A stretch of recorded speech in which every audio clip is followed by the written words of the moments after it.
মানুষের মধ্যে একটা বিচিত্র প্রবৃত্তি থাকে, অন্য সকলের বিষয়ে, তাদের জীবনের বিষয়ে, তাদের ব্যক্তিত্বের বিষয়ে, তাদের ভবিষ্যতের বিষয়ে অনুমান করা।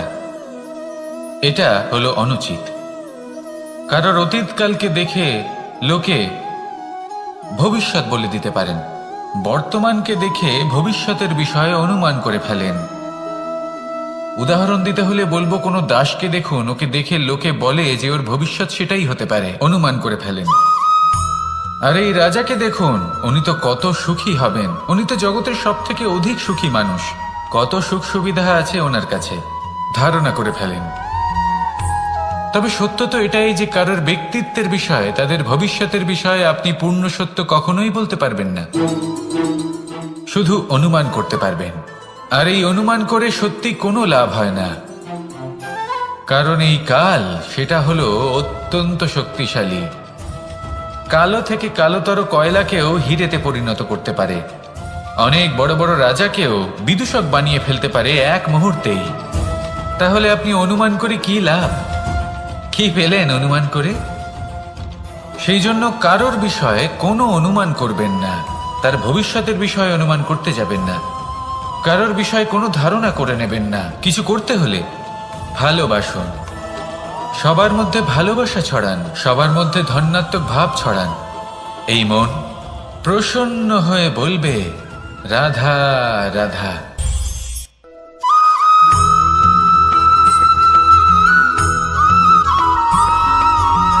পঞ্চতত্ত্বের মধ্যে দ্বিতীয় তত্ত্ব হল ধরণী, ভূমি, যাকে আমরা ধরণী মাতা বলি। এই ধরণী ধৈর্য ধারণ করে, আর এর ওপরেই আমাদের সমগ্র সংসার নির্ভরশীল। কারণ এই ভূমি সহ্য ক্ষমতা রাখে, এর সহ্য ক্ষমতা হলো অপরিসীম।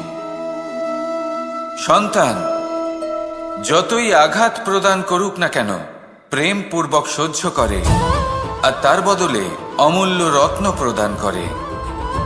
সন্তান যদি হাল চালায়, তাহলে তার বদলে তাকে অন্ন প্রদান করে। এটাই হলো ধরণী। এবার এর থেকে আমরা কি শিক্ষা পেতে পারি? এটাই যে কারোর জন্য কিছু করা বা কাউকে কিছু দেওয়া মনে কোনো কামনা ছাড়াই। আর এই কথাটা বুঝে যান, যদি কারোর জন্য কামনা না রেখে বা কোনো পাওয়ার আশা না রেখে কারোর জন্য কিছু করেন বা কারোকে কিছু দেন, যদি এটা আপনি শিখতে পারেন, তবে আপনি ভালোবাসতে শিখে গেছেন। আর সেই জন্যই এই ধরিত্রীকে মাতা বলা হয়। কারণ মাতা শুধু উনি নন যিনি গর্ভে সন্তানকে ধারণ করেন, মাতা তো উনিও যিনি জীবন বাঁচতে শেখান, যিনি জীবন বাঁচার উদাহরণ প্রদান করেন। তাহলে ধরণীর থেকে এই নিঃস্বার্থ ভাব শিখুন, নিঃস্বার্থ ভালোবাসা শিখুন, আর এই ভালোবাসার সাথেই বলুন, রাধা রাধা।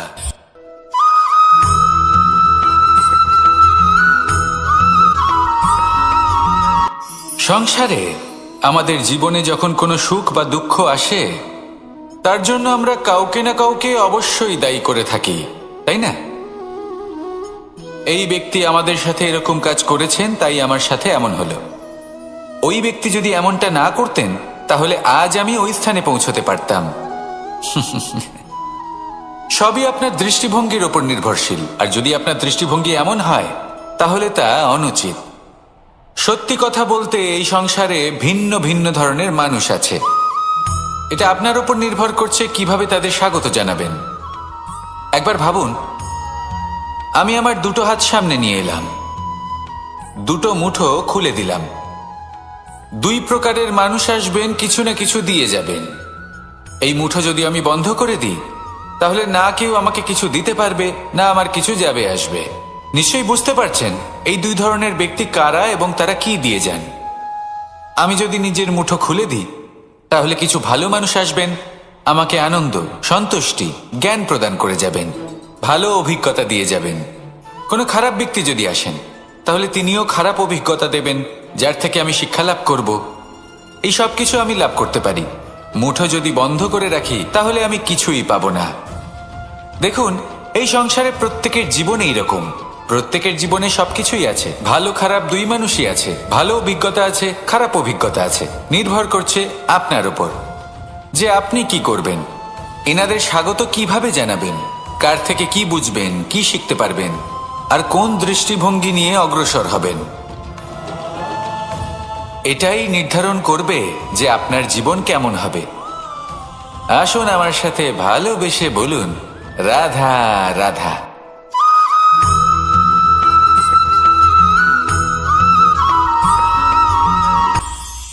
এটা হলো ধান গাছ।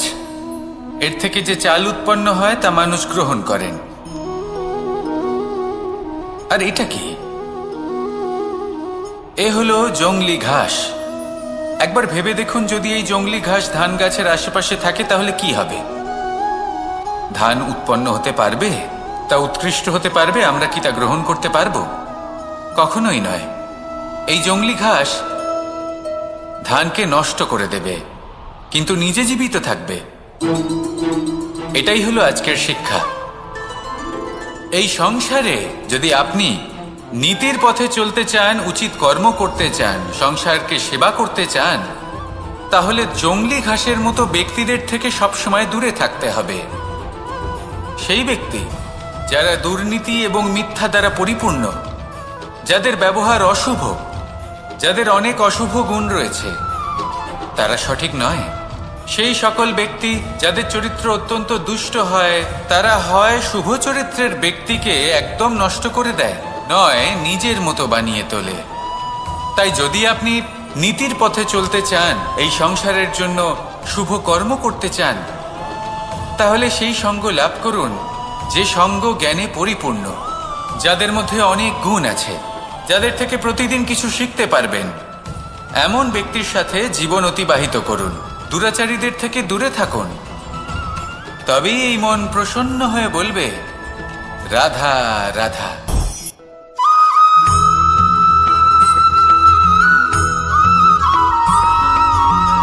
মানুষের মানসিকতা এমন হয় যে সে যতটা করে আশা করে যে তার থেকে অনেক বেশি তার বদলে সে পাবে। দেখুন, সবকিছুই আপনার ভাবনা চিন্তার উপর নির্ভর করছে। আপনি যদি ফলের বিষয়ে ভেবে কর্ম করতে থাকেন তাহলে সেটা অনুচিত। জীবনের আসল আনন্দ হলো নিজের কর্ম করতে থাকা, ফলের চিন্তা করা উচিত নয়। যদি আপনি এরকম ভাবেন যে আমি এতটা করছি, আমার এতটা পাওয়া উচিত, সেই ভাবনা অনুচিত। যদি আপনি সেবার মানসিকতা নিয়ে কর্ম করতে থাকেন, কর্মচক্রে প্রবাহিত হন, যদি আপনি এমন ভাবনা রাখেন যে আমি এতটা পাচ্ছি তাই এর থেকে অনেক বেশি আমি কর্ম করব, তাহলে নিশ্চিত রূপে আপনি যতটা করছেন তার থেকে অনেক বেশি আপনি পাবেন। আপনার আশার থেকে অনেক বেশি আপনি পাবেন। শুধু জীবনে অনেক বেশি কাজ করতে থাকুন, ফলের চিন্তা করবেন না। আর মনে রাখবেন, এই ভাবনাই সব থেকে বড় বীজ। কর্মের উপর বিশ্বাস রাখুন। জীবনে যা যা আপনি চান সবই সুখময় হবে। আসুন আর আমার সাথে ভালোবেসে বলুন, রাধা রাধা।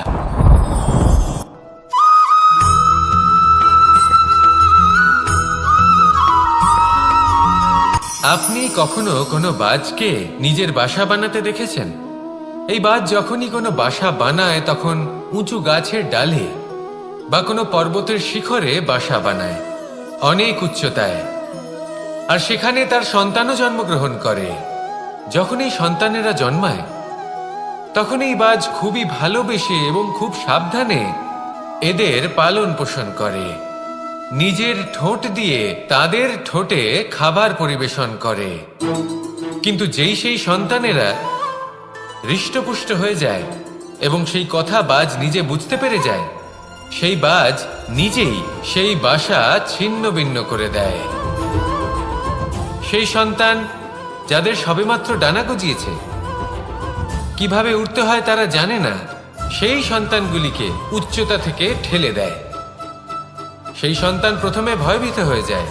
তারা সামনে মৃত্যুকে দেখতে পেয়ে ভয়ের কারণে তাদের ডানা ঝাপটাতে থাকে। আর সেই প্রক্রিয়াতেই সেই সন্তানগুলি উড়তে শুরু করে দেয়। এবার এই ঘটনায় আমরা কি শিক্ষা পেতে পারি? এটাই, যদি আপনি মাতা পিতা হন তাহলে নিজের সন্তানকে অবশ্যই স্নেহ করুন, কিন্তু তাদেরকে নিজের আঁচলের তলায় বেঁধে রাখবেন না। যদি আপনি চান আপনার সন্তান জীবনে উন্নতি করুক, তাহলে নিজের মুঠো থেকে তাদের স্বতন্ত্র করে দিন। এই সংসারে সংঘর্ষ করতে দিন। সেই সন্তান নিজেই বুঝতে পারবে যে জন্মের সময় পাওয়া ডানা কি করে ব্যবহার করতে হয়। আর আপনার চোখের সামনে আপনার সন্তান এই আকাশে উড়তে থাকবে।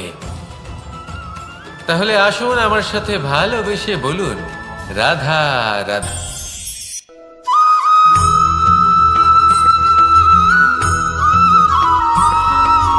বসন্ত ঋতু, এই সময় মন আনন্দে ভরে থাকে। এমন মনে হয় যেন আমরা আকাশে বিচরণ করতে চলে যাই, কিন্তু সেটা তো সম্ভব নয়। সেই জন্য হয়তো আমরা ঘুড়ি ওড়াই, এই ঘুড়িকে নিজেদের প্রতিরূপ মনে করে। এবার অনেক মানুষ আছেন যারা ঘুড়ি ওড়ান, কিন্তু এই কর্মের সারমর্ম কি সেটা কজন বুঝতে পারেন? আপনি এটা মনে করুন যে আপনি হলেন সেই ঘুড়ি, আর এই সুতো যিনি ধরে রয়েছেন তিনি হলেন পরমাত্মা। আর এই সুতো যেখান থেকে শুরু হয় সেই লাটাই হলো আমাদের কর্মচক্র। এবার আপনি নিজেই অনুমান করুন যে এই উড়ান কার ওপর নির্ভরশীল, পরমাত্মার ওপর আর আপনার কর্মের ওপর। যদি পরমাত্মা আপনার হাত ধরে থাকেন, আপনার সাথে থাকেন, যদি আপনি শুভ কর্ম করতে থাকেন, আপনি এই আকাশে উড়তে থাকবেন। কিন্তু কোথাও কোথাও যদি পরমাত্মার সাথে এই বন্ধন ছিন্ন হয়, আপনার কর্মচক্র খারাপ হয়ে যায় বা থেমে যায়, তাহলে আপনার এই ঘুড়ি কেটে যাবে আর দূরে কোনো গাছের ডালে গিয়ে আটকে যাবে। তাই শুধুমাত্র ঘুড়ি ওড়াবেন না, তার থেকে শিখুন, পরমাত্মার সাহচর্যে থাকুন, সবসময় শুভ কর্ম করতে থাকুন আর সবসময় এই আকাশে উড়তে থাকুন। আসুন আর আমার সাথে ভালোবেসে বলুন, রাধা।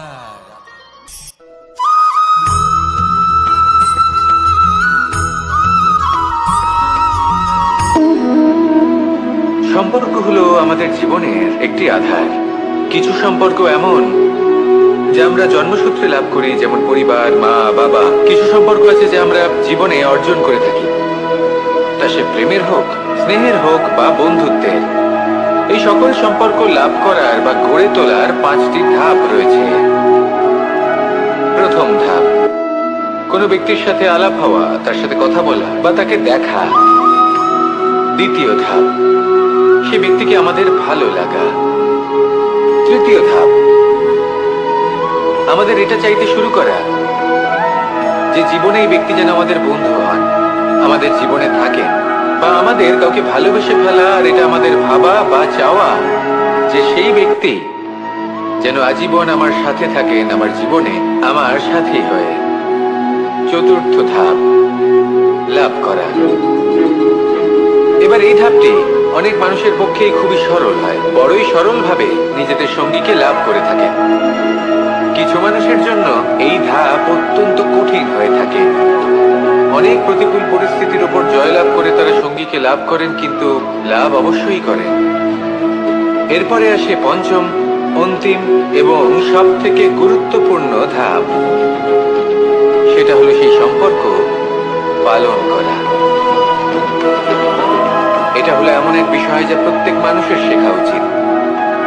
যদি ব্যক্তি নিজের জীবনে সম্পর্ক রক্ষা করতে শিখে যান, তবে প্রত্যেক সম্পর্ক তার জীবনকে স্বর্গ করে তুলবে।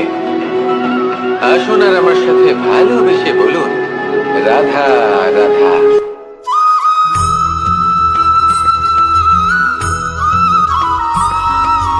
জীবনে যখন কোনো ব্যক্তি নিজের লক্ষ্য প্রাপ্তির জন্য নিরন্তর পরিশ্রম করতে থাকেন, চেষ্টা করতে থাকেন, তখন তিনি কষ্ট অনুভব করেন, কখনো শারীরিক কষ্ট, কখনো মানসিক কষ্ট। এবার উনি এটা ভাবতে থাকেন যে আমি কি উচিত করছি নাকি অনুচিত করছি।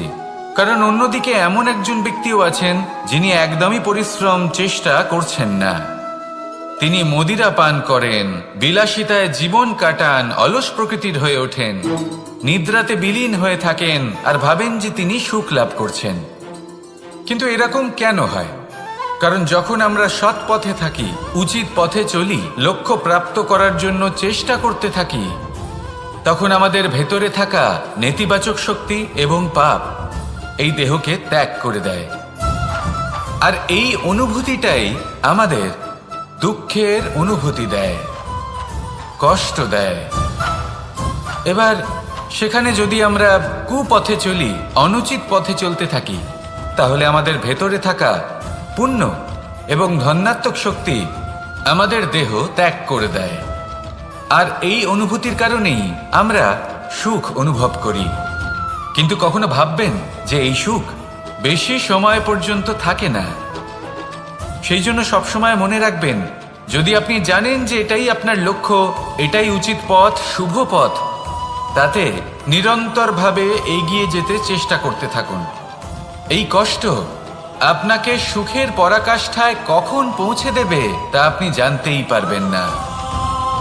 আসুন আমার সাথে ভালোবেসে বলুন, রাধা রাধা।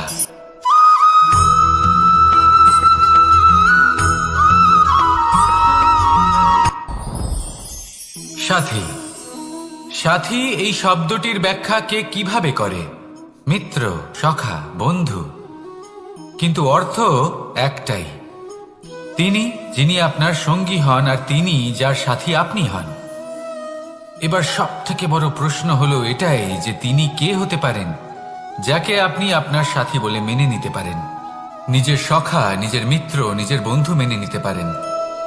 আপনার সাথী হলেন তিনি যিনি দুঃখের সময় আপনার পাশে থাকবেন, আপনার হাত ধরে থাকবেন।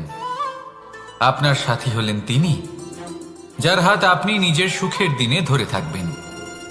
সেই সাথীরই হাত ধরুন যিনি দুঃখে সবসময় আপনাকে সাহায্য করার জন্য তৎপর হয়ে থাকেন, আপনার পাশে থাকেন, আর যাকে সুখের দিনে আপনি আপনার সাথে রাখতে পারেন।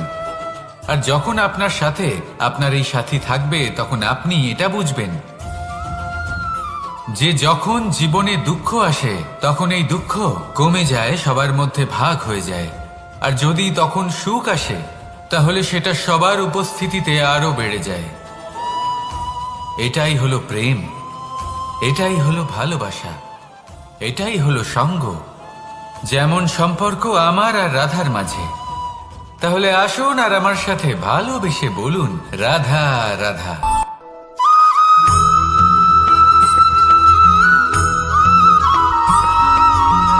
এই সংসারে প্রত্যেক মানুষ এটাই চান যে তিনি যেন ধনবান হন, আর্থিক অবস্থা তার ভালো থাকে, ওনার বাড়িতে লক্ষ্মীর আগমন হয়।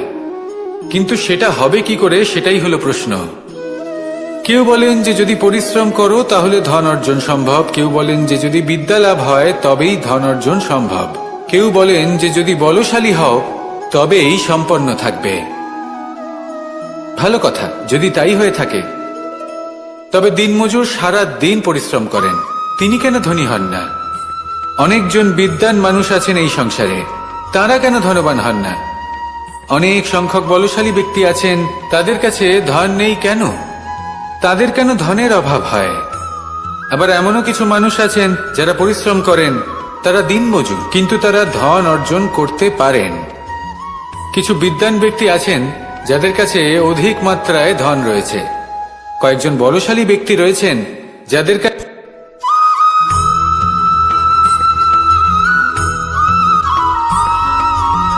পঞ্চতত্ত্বের মধ্যে দ্বিতীয় তত্ত্ব হল ধরণী, ভূমি, যাকে আমরা ধরণী মাতা বলি। এই ধরণী ধৈর্য ধারণ করে, আর এর ওপরেই আমাদের সমগ্র সংসার নির্ভরশীল। কারণ এই ভূমি সহ্য ক্ষমতা রাখে, এর সহ্য ক্ষমতা হল অপরিসীম। সন্তান যতই আঘাত প্রদান করুক না কেন, প্রেম পূর্বক সহ্য করে, আর তার বদলে অমূল্য রত্ন প্রদান করে। সন্তান যদি হাল চালায়, তাহলে তার বদলে তাকে অন্ন প্রদান করে। এটাই হলো ধরণী। এবার এর থেকে আমরা কি শিক্ষা পেতে পারি? এটাই যে কারোর জন্য কিছু করা বা কাউকে কিছু দেওয়া মনে কোনো কামনা ছাড়াই। আর এই কথাটা বুঝে যান, যদি কারোর জন্য কামনা না রেখে বা কোনো পাওয়ার আশা না রেখে কারোর জন্য কিছু করেন বা কারোকে কিছু দেন, যদি এটা আপনি শিখতে পারেন তবে আপনি ভালোবাসতে শিখে গেছেন। আর সেই জন্যই এই ধরিত্রীকে মাতা বলা হয়। কারণ মাতা শুধু উনি নন যিনি গর্ভে সন্তানকে ধারণ করেন, মাতা তো উনিও যিনি জীবন বাঁচতে শেখান, যিনি জীবন বাঁচার উদাহরণ প্রদান করেন। তাহলে ধরনীর থেকে এই নিঃস্বার্থ ভাব শিখুন, নিঃস্বার্থ ভালোবাসা শিখুন, আর এই ভালোবাসার সাথেই বলুন রাধা রাধা।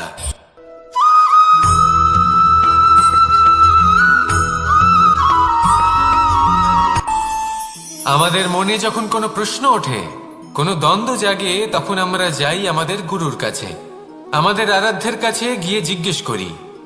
এইভাবেই একদিন আমি পৌঁছলাম আমার আরাধ্যের কাছে, আমার মহাদেবের কাছে, আর ওনাকে প্রশ্ন করলাম যে মহাদেব, জীবনে আনন্দ পাওয়ার, উৎসব পালনের, প্রেম ভাগ করে নেবার, জীবনকে উপভোগ করে নেওয়ার সর্বশ্রেষ্ঠ সময় কোনটা? মহাদেব হাসলেন আর উনি বললেন, জীবনে উৎসব পালনের সব থেকে শ্রেষ্ঠ দিন হল মৃত্যুর ঠিক আগের দিনটা। প্রেম ভাগ করে নেওয়ার সব থেকে শ্রেষ্ঠ মুহূর্ত হল মৃত্যুর ঠিক আগের মুহূর্ত। জীবনকে উপভোগ করে নেওয়ার সর্বশ্রেষ্ঠ প্রহর হল মৃত্যুর এক প্রহর পূর্বে। তখন আমি চমকে গেলাম। আমি বললাম, কিন্তু মহাদেব, মৃত্যু তো অনিশ্চিত, আমরা জানিও না কবে আমাদের মৃত্যু হবে। মহাদেব আবার হাসলেন। উনি বললেন যে যদি আমরা এভাবে জীবন কাটাই যে আমরা জীবনের প্রত্যেক দিন, প্রত্যেক মুহূর্ত, প্রত্যেক প্রহর শেষ বলে মনে করি, তাহলে আমাদের সমস্ত জীবন আনন্দের সাথেই অতিবাহিত হবে। কি বলেন?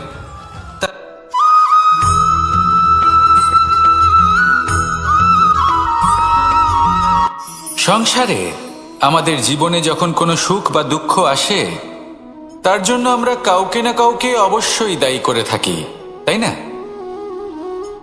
এই ব্যক্তি আমাদের সাথে এরকম কাজ করেছেন, তাই আমার সাথে এমন হলো।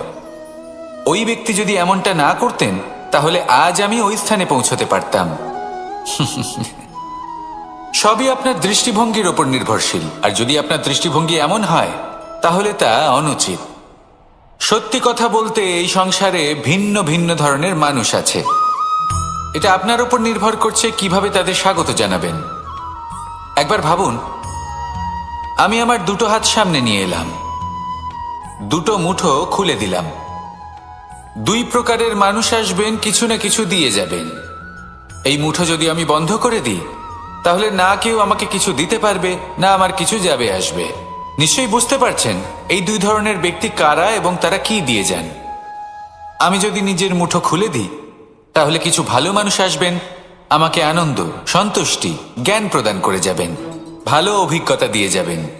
কোনো খারাপ ব্যক্তি যদি আসেন, তাহলে তিনিও খারাপ অভিজ্ঞতা দেবেন, যার থেকে আমি শিক্ষা লাভ করব। এই সব কিছু আমি লাভ করতে পারি। মুঠো যদি বন্ধ করে রাখি, তাহলে আমি কিছুই পাবো না। দেখুন, এই সংসারে প্রত্যেকের জীবনে এইরকম। প্রত্যেকের জীবনে সবকিছুই আছে, ভালো খারাপ দুই মানুষই আছে, ভালো অভিজ্ঞতা আছে, খারাপ অভিজ্ঞতা আছে। নির্ভর করছে আপনার উপর যে আপনি কি করবেন, এনাদের স্বাগত কিভাবে জানাবেন, কার থেকে কি বুঝবেন, কি শিখতে পারবেন, আর কোন দৃষ্টিভঙ্গি নিয়ে অগ্রসর হবেন। এটাই নির্ধারণ করবে যে আপনার জীবন কেমন হবে।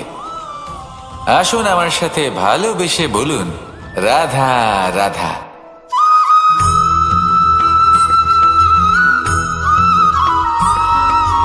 জীবনে অগ্রসর হওয়ার জন্য আমাদের কাকে প্রয়োজন হয়?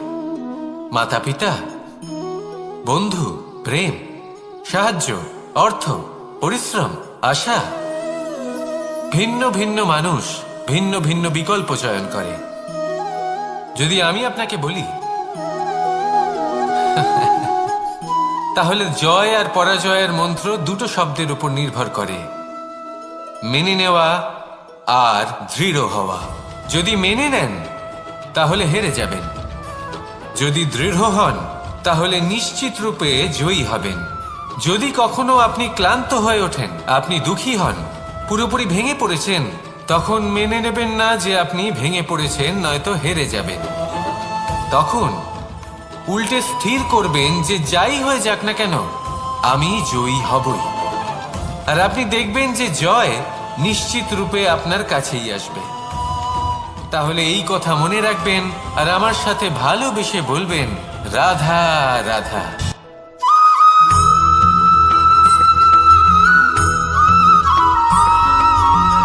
ভালো, শুধু ওনাদের কঠোর ব্যবহার দেখলে আমরা একটু ভয় পেয়ে যাই। এবার ওনাদের এই কঠোর ব্যবহার আমাদের ভালো না লাগলেও অত্যন্ত আবশ্যক, কারণ মাতার থেকে আমরা যে শক্তি লাভ করি তা যেন নিয়ন্ত্রণ হারিয়ে বিধ্বংসী না হয়ে ওঠে। আমরা যেন কোনো কুপথে না চলে যাই, আমরা কখনো যেন দোষ না করে ফেলি। শুধু সেই জন্য পিতা এবং গুরু একটু কঠোর হয়ে ওঠেন, এবং ওনাদের এই কঠোর আচরণ ভবিষ্যতে গিয়ে আমরা অবশ্যই বুঝতে পারি। জীবনে কিছু বছর আমরা এগিয়ে যাই আর তারপর আমরা বুঝতে পারি যে বাবা এবং গুরু আমাদের যথেষ্ট ভালোবাসতেন, কিন্তু ওনাদের ভালোবাসার বহিঃপ্রকাশ আলাদা। প্রয়োজনীয় হলো এটা দেখার, এটা বোঝার যে শুরু থেকে আমাদের প্রতি ওনাদের আচরণ কেমন ছিল।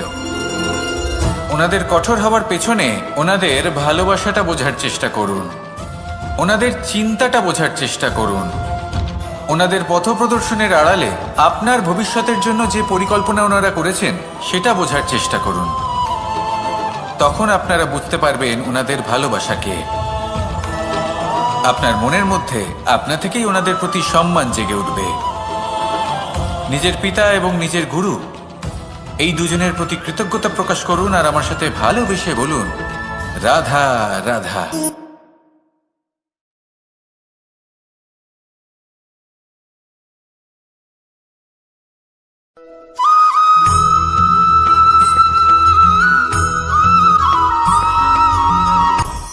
আপনি কখনো পর্বতের শিখরে উঠেছেন?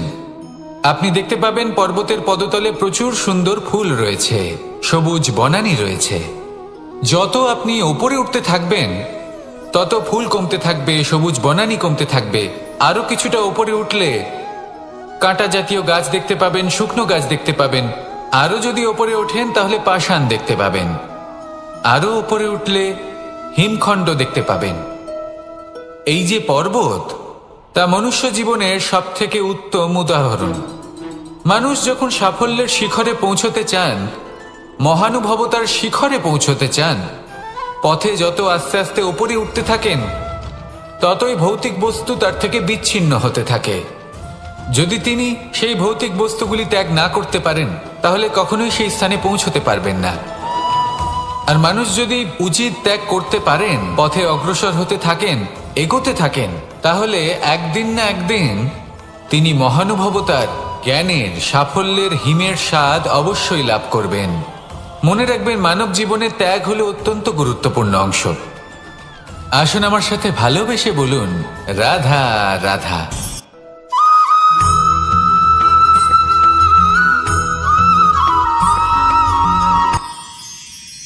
মানুষ তার জীবনে দুই ধরনের পরিস্থিতিকে খুব ভয় পায়। এক, কোনো কারণবশত কারোর সামনে নত হওয়া। দুই, কোনো কারণে নিজের চরিত্র থেকে, নিজের মূল্যবোধ থেকে বিচ্যুত হওয়া। এবার কেন হয় এরকম যে কথায় কথায় কারোর সামনে নত হতে হয়? কেন বারংবার নিজের চরিত্র থেকে চ্যুত হতে হয়? এরকম কেন হয়? এটা তখনই হয় যখন আমাদের শিক্ষা এবং মূল্যবোধের অভাব থাকে। যদি মানুষের মধ্যে প্রকৃত শিক্ষা থাকে তাহলে এই সংসারে কোনো সময় এবং কারোর সামনেই নত হওয়ার কোনো প্রয়োজন নেই। যদি মানুষের মধ্যে মূল্যবোধ থাকে তাহলে তাকে নিজের মূল্যবোধ বা চরিত্র থেকে বিচ্যুত হতে হয় না, তা সে যাই হয়ে যাক না কেন।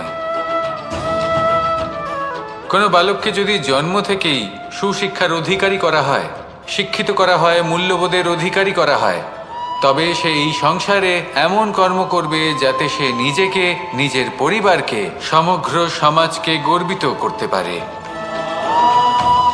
শিক্ষা লাভ করুন, মূল্যবোধ লাভ করুন এবং আমার সাথে ভালোবেসে বলুন, রাধা রাধা।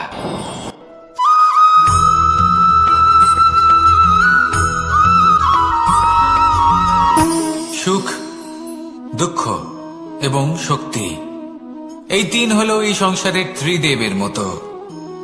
আমাদের জীবনে যা কিছু ঘটছে এই তিনটির ভিত্তির উপরেই হচ্ছে। আসলে এই সংসারের একটা নিয়ম আছে, যখনই আপনি কিছু লাভ করেন এই সংসার আপনার পরীক্ষা নেয়। এটা জানার জন্য আপনার পরীক্ষা নেয় যে আপনি যা কিছুই লাভ করেছেন আপনি কি আদৌ সেটার যোগ্য কিনা। ঠিক সেইভাবেই এই সুখ, দুঃখ এবং শক্তি আপনার পরীক্ষা নিয়ে থাকে। যখন সুখ আসে তখন সে আপনার পরীক্ষা নেয় যে আপনার মধ্যে অহংবোধ জাগ্রত হয়নি তো। যদি অহংবোধ চলে আসে তাহলে সুখ সেখানেই সঙ্গ ত্যাগ করে। দুঃখ আপনার ধৈর্যের পরীক্ষা নিতে থাকে, আর যদি আপনার মধ্যে ধৈর্য না থাকে তাহলে এটা আপনাকে আরো বেশি দুঃখের গভীর অন্ধকারে ঠেলে দেবে। সেখানে শক্তি পরীক্ষা নেয় আপনার বিনম্রতার। যদি আপনি বিনম্র না হন তাহলে হয় এই শক্তি আপনার সঙ্গ ত্যাগ করবে, নয় এই শক্তি বিনম্রতার অভাবে আপনার পতনের কারণ হতে পারে। এই সংসারে যে কোনো ব্যক্তি যিনি এই পরীক্ষায় উত্তীর্ণ হয়ে থাকেন এই জীবনে তিনি সাফল্য লাভ করেন। আসুন আমার সাথে ভালোবেসে বলুন, রাধা রাধা।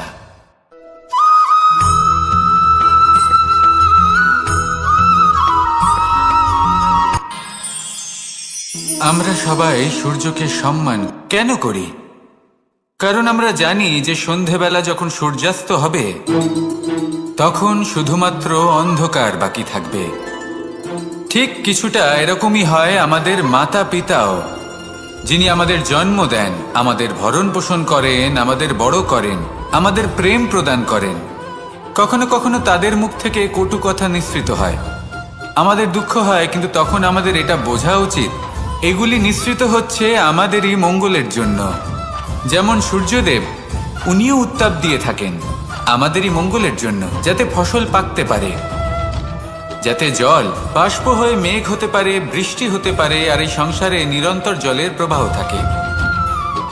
আমাদের মাতা পিতা, তাদের কঠোর আচরণ, তাদের কঠোর অনুশাসনের পেছনে লুকিয়ে থাকে ওনাদের ভালোবাসা। আমাদের তা বুঝতে হবে, সসম্মানে ওনাদের গ্রহণ করতে হবে। কারণ ঠিক সূর্যাস্তের পরে যেমন চতুর্দিক অন্ধকারচ্ছন্ন হয়ে যায়, তেমনি আমাদের জীবন থেকে যখন আমাদের মাতা পিতা চলে যায় তখন আমাদের জীবনেও শুধু এবং শুধুমাত্র অন্ধকারই ছেয়ে থাকে। সেই জন্য নিজের মাতা পিতাকে সম্মান করুন, ওনাদের ভালোবাসা প্রদান করুন। এই মন আর এই জীবন প্রসন্ন হয়ে বলবে, রাধা রাধা।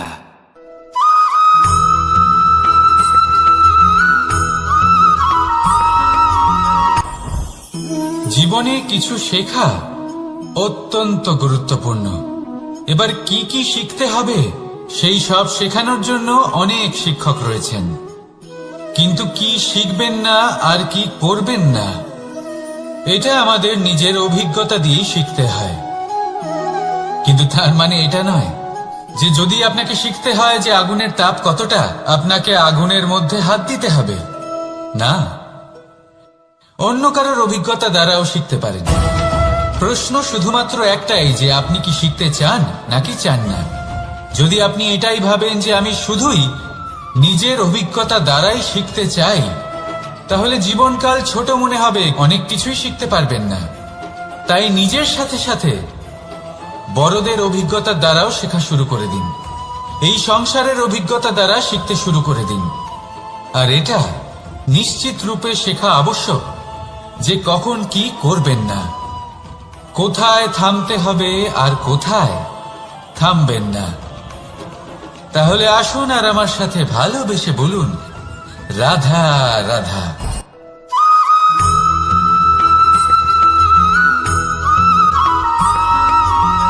এই সংসারে সব থেকে বেশি কোমল বস্তু হলো রেশম। এই রেশম এতটাই কোমল হয় যে এর পুরো একটা থান শুধুমাত্র একটা হাতে ধরা সম্ভব। কখনো ভেবে দেখেছেন এই রেশম কিভাবে হয়? একটি কীট তার লালার দ্বারা উৎপন্ন হয়। এই কীট সেই রেশমকে পাক দিতে থাকে, পাক দিতেই থাকে আর আস্তে আস্তে তার মধ্যেই জড়িয়ে পড়ে। শেষে ওর এই সুন্দর অমূল্য সৃষ্টি রেশমের এই সুতো তার নির্মাণ কার্য পূর্ণ হয়, কিন্তু তাতেই ও নিজে বন্দী হয়ে যায়। নিজেরই মায়াজালের এই বন্দী গৃহে নিজেই ফেঁসে যায়।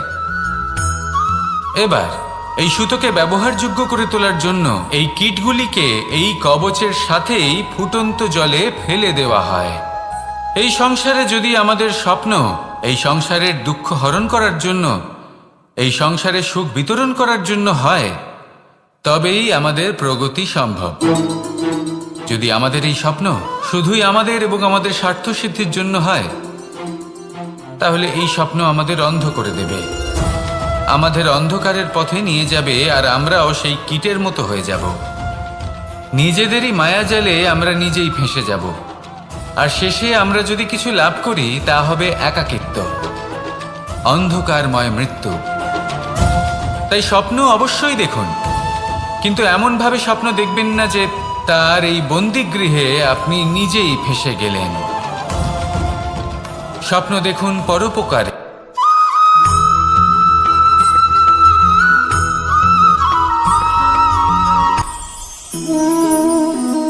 শক্তি এক অত্যন্ত বিচিত্র বস্তু, বা বলতে পারেন অনুভূতি। পিতা সবসময় চান যেন তিনি তার শক্তি পুত্রকে। আসুন আপনাকে সহজে বোঝাই। যদি আপনি সুপাত্র হন আর আপনাকে শক্তি দেওয়া হয়, তাহলে আপনি সেই শক্তির গুরুত্ব বুঝবেন, কোথায় সেই শক্তি প্রয়োগ করা উচিত সেটা বুঝবেন। আর এটা যেহেতু অর্জন করা শক্তি হবে, সেই শক্তির অপব্যবহার হবে না। কিন্তু যদি এই আপনি কুপাত্র হন আর যদি আপনাকে এই শক্তি দেওয়া হয়, তাহলে কি হবে? দেখতে গেলে এই শক্তি আপনি দান হিসেবে পেয়েছেন, তাই না আপনি এই শক্তির গুরুত্ব বুঝবেন আর না এর প্রয়োগ আপনি জানবেন। তার অপব্যবহার হওয়া সুনিশ্চিত। তাই যদি আপনি কোনো শক্তি অর্জন করতে চান, তাহলে আগে তার যোগ্য হয়ে উঠুন, পুত্র নয় পাত্র হয়ে উঠুন। আর আমার সাথে ভালোবেসে বলুন, রাধা রাধা।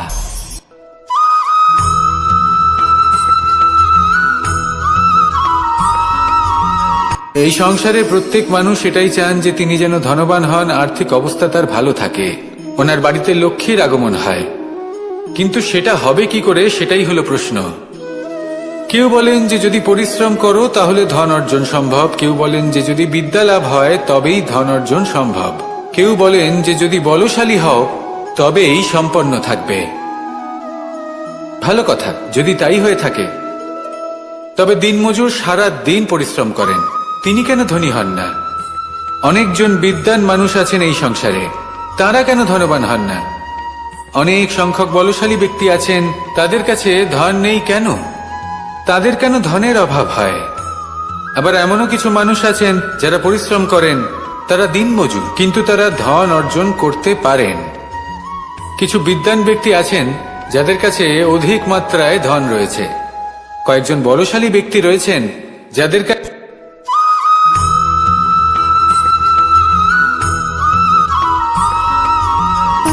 সুখ, দুঃখ এবং শক্তি, এই তিন হলো এই সংসারের ত্রিদেবের মতো। আমাদের জীবনে যা কিছু ঘটছে এই তিনটির ভিত্তির উপরেই হচ্ছে। আসলে এই সংসারের একটা নিয়ম আছে, যখনই আপনি কিছু লাভ করেন, এই সংসার আপনার পরীক্ষা নেয়। এটা জানার জন্য আপনার পরীক্ষা নেয় যে আপনি যা কিছুই লাভ করেছেন, আপনি কি আদৌ সেটার যোগ্য কিনা। ঠিক সেইভাবেই এই সুখ, দুঃখ এবং শক্তি আপনার পরীক্ষা নিয়ে থাকে। যখন সুখ আসে তখন সে আপনার পরীক্ষা নেয় যে আপনার মধ্যে অহংবোধ জাগ্রত হয়নি তো। যদি অহংবোধ চলে আসে তাহলে সুখ সেখানেই সঙ্গ ত্যাগ করে। দুঃখ আপনার ধৈর্যের পরীক্ষা নিতে থাকে, আর যদি আপনার মধ্যে ধৈর্য না থাকে তাহলে এটা আপনাকে আরো বেশি দুঃখের গভীর অন্ধকারে ঠেলে দেবে।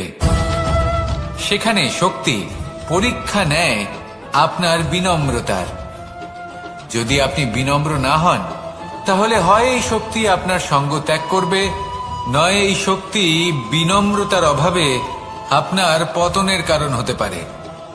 এই সংসারে যে কোনো ব্যক্তি যিনি এই পরীক্ষায় উত্তীর্ণ হয়ে থাকেন, এই জীবনে তিনি সাফল্য লাভ করেন। আসুন আমার সাথে ভালোবেসে বলুন, রাধা রাধা।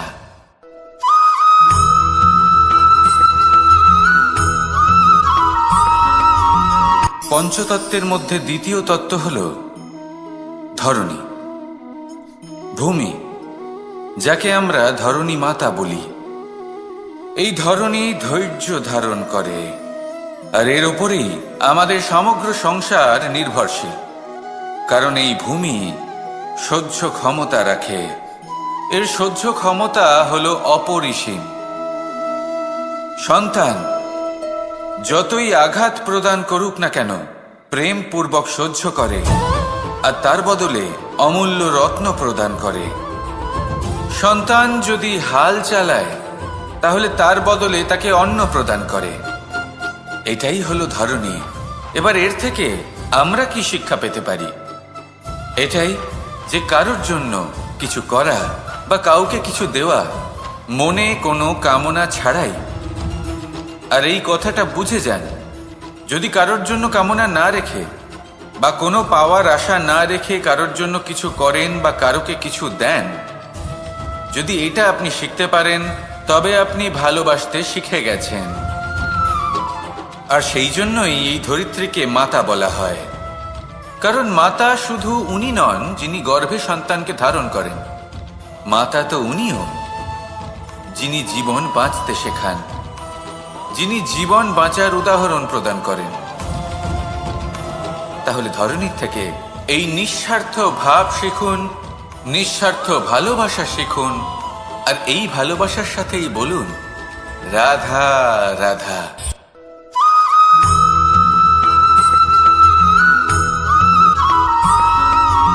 মানুষ জন্মগ্রহণ করে, তার সাথে ভয়েরও জন্ম হয়। ছোটবেলা থেকেই আমাদের মনে কোনো না কোনো প্রকারের ভয় থেকেই যায়। কেউ এই বিষয়ে ভয় পায় যে তার কোনো বস্তু তার থেকে দূরে চলে যাবে, কেউ এই বিষয়ে ভয় পায় যে আমি নিজেকে হারিয়ে ফেলব, কেউ এই ভেবে ভয় পায় যে আমার প্রিয়জনেরা তারা যেন আমার থেকে দূরে না চলে যায়, কেউ এই ভেবে ভয় পায় যে আমরা যেন পথ না হারিয়ে ফেলি, আদি ইত্যাদি। কিন্তু সত্যি কথা বলতে, ভেবে দেখুন এই ভয় বাস্তবে কি? শুধুই একটা মনস্থিতি, আর কিছুই নয়। যা কিছু আপনি জীবনে পেয়েছেন তা একদিন আপনাকে হারাতে হবে। এই জীবন হলো আপনারই, কিন্তু তাও একদিন সমাপ্ত হবে। তাই ভয় পেয়ে কি লাভ? এই ভয় শুধু আপনাকে জীবন যাপন করা থেকে বাধা দিচ্ছে, আর কিচ্ছু নয়। পথ হারিয়ে ফেললেই বুঝতে পারবেন যে নতুন পথ কিভাবে বানাতে হয়। কিছু মানুষকে জীবন থেকে হারালে তবেই আপনি বুঝবেন যে আপনার আপনজনকে। এই ভয়ের কারণে ভীত হয়ে থাকবেন না। এই তারা নক্ষত্র অন্ধকারের অভাবে গুরুত্ব হারায়। শিবকেও মহাদেব হওয়ার জন্য বিষ পান করতে হয়েছিল। প্রত্যেক পরিস্থিতি, প্রত্যেক সাফল্য আপনার পরীক্ষা নেবে, তাতে উত্তীর্ণ হওয়া হলো আপনার কর্ম। যখনই আপনি ভয় পাবেন বা সংকটের সম্মুখীন হবেন, তখন সাহসের সাথে তার সম্মুখীন হন। মনে রাখবেন, যে সম্মুখীন হতে জানে, সাফল্য তার সাথে সবসময় থাকে। আসুন আর আমার সাথে ভালোবেসে বলুন, রাধা রাধা।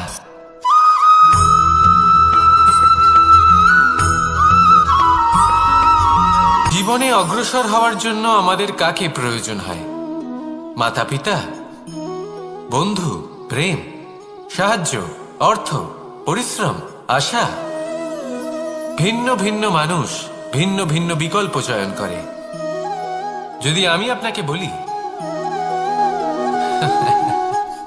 তাহলে জয় আর পরাজয়ের মন্ত্র দুটো শব্দের উপর নির্ভর করে, মেনে নেওয়া আর দৃঢ় হওয়া। যদি মেনে নেন তাহলে হেরে যাবেন, যদি দৃঢ় হন তাহলে নিশ্চিত রূপে জয়ী হবেন। যদি কখনো আপনি ক্লান্ত হয়ে ওঠেন, আপনি দুঃখী হন, পুরোপুরি ভেঙে পড়েছেন, তখন মেনে নেবেন না যে আপনি ভেঙে পড়েছেন, নয়তো হেরে যাবেন। তখন উল্টে স্থির করবেন যে যাই হয়ে যাক না কেন, আমি জয়ী হবই। আর আপনি দেখবেন যে জয় নিশ্চিত রূপে আপনার কাছেই আসবে। তাহলে এই কথা মনে রাখবেন আর আমার সাথে ভালোবেসে বলবেন, রাধা রাধা।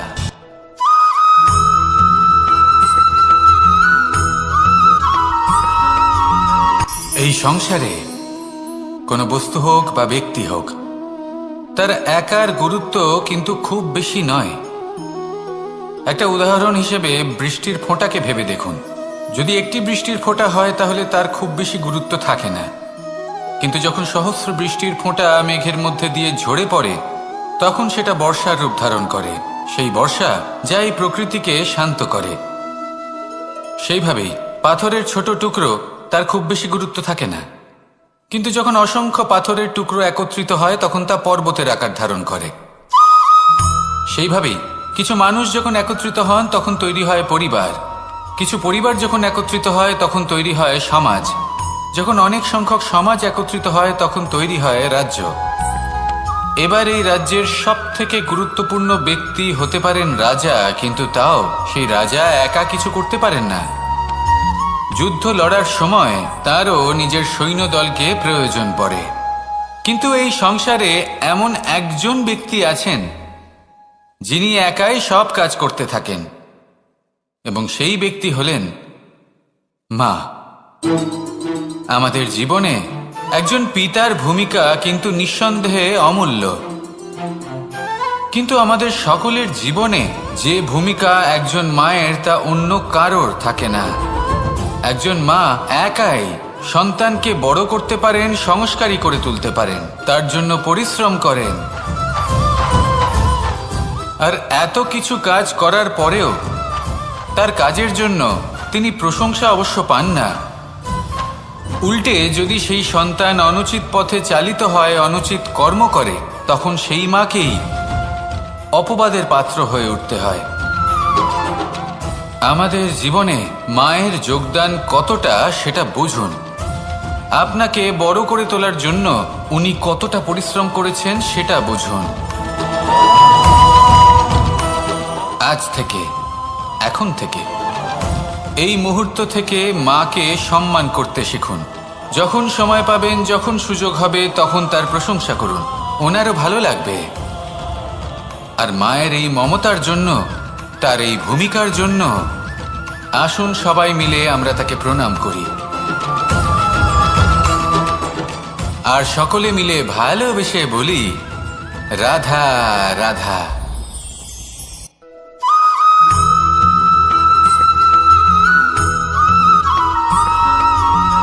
এই সংসারের সব থেকে গুরুত্বপূর্ণ তত্ত্ব কোনটা? প্রথম হলো সময়। জন্ম থেকে মৃত্যু পর্যন্ত এই যে সময়, এটাই তো হলো জীবন। দ্বিতীয় হলো জীবন, যাতে আমরা সময়ের সদ্ব্যবহার করি, শ্রেষ্ঠ থেকে শ্রেষ্ঠতর কাজ করার চেষ্টা করি। বহু বছরের এই পরম্পরা, এই সংস্কৃতিকে এগিয়ে নিয়ে যাওয়ার চেষ্টা করি। এই সংসারে আমরা অংশগ্রহণ করতে চেষ্টা করি। তৃতীয় হলো ধন, সেই ধন যা প্রত্যেক ব্যক্তি অর্জন করতে চেষ্টা করেন। এবার এই তিনটি তত্ত্বের মধ্যে একটা সামঞ্জস্য আছে, সমান ব্যাপার আছে, সে ধনই হোক বা সময় হোক বা হোক জীবন। আর সেই সমান ব্যাপার হলো যে যদি আপনি এটা গণনা করতে থাকেন তাহলে তা কমতে থাকে, যদি আপনি এটা ব্যবহার করেন তাহলে তা বাড়তে থাকে। একে সংগঠিত করে রাখতে চেষ্টা করলে এ হাত থেকে ফসকে যায়, কিন্তু যদি আপনি একে সামলে রাখতে শিখে যান তাহলে এমন কাজ করবেন যাতে সংসারের সাথে সাথে পরবর্তী প্রজন্ম লাভবান হবে। যদি কিছু শিখতে চান তাহলে সামলাতে শিখুন, গণনা করা বা সংগঠিত করা নয়। আসুন আর আমার সাথে ভালোবেসে বলুন, রাধা রাধা।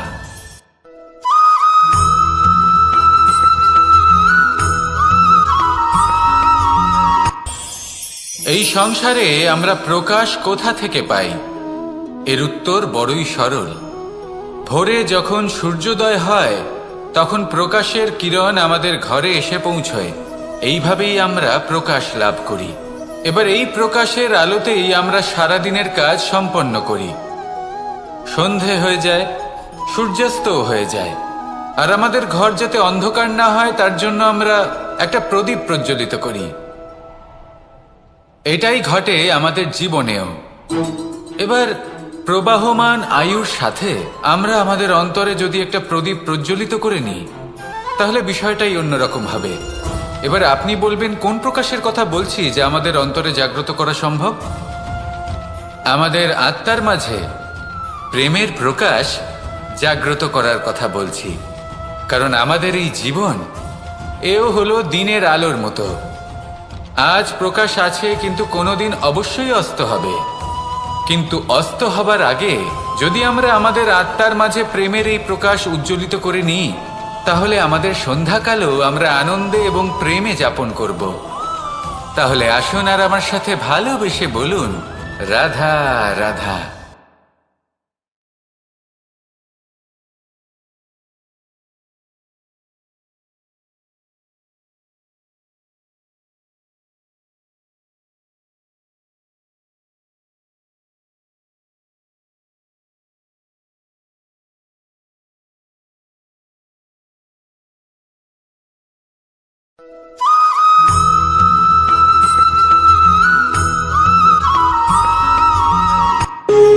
যখন মানুষের মৃত্যু হয় তখন কি হয়?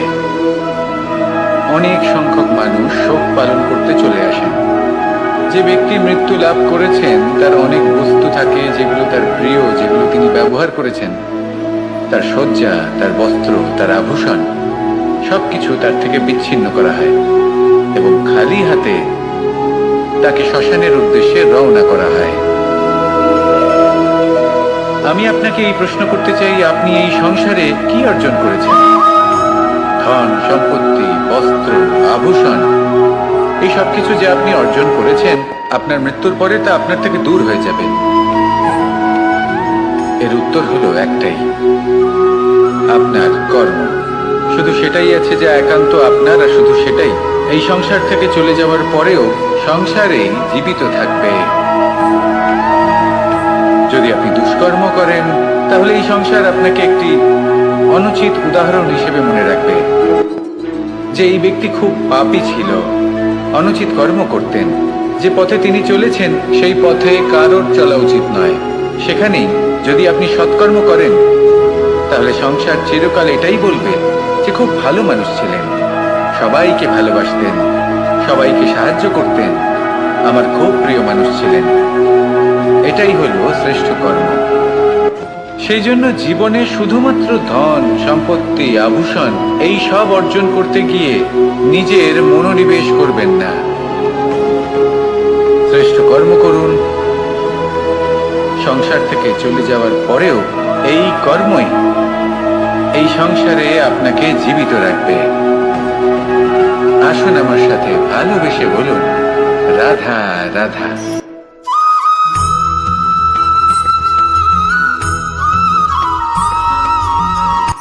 এই সংসারে সাফল্য লাভ করার জন্য জ্ঞানের প্রয়োজন হয়, পরিশ্রমের প্রয়োজন হয়, দৃঢ় নিষ্ঠার প্রয়োজন হয়, নিরন্তর চেষ্টা করা প্রয়োজনীয়।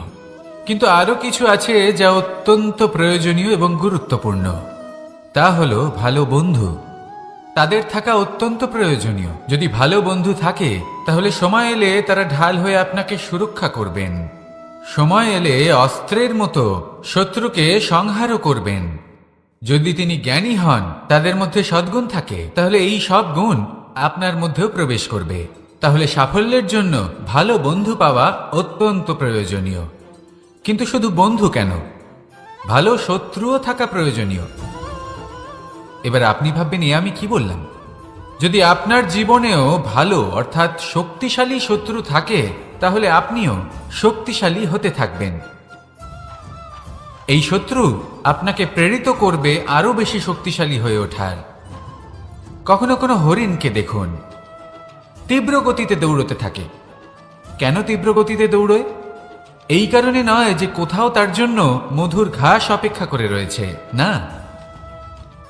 সে এই কারণে তীব্র গতিতে দৌড়য় কারণ সেটা না করলে তার পেছনে একটি সিংহ আছে যে ওকে নিজের ভোজন করে ফেলবে। তাই জীবনে বিপদ, সংকট এই সব কিছুও হলো অত্যন্ত গুরুত্বপূর্ণ। তার সম্মুখীন হতে শিখুন আর আমার সাথে ভালোবেসে বলুন, রাধা রাধা।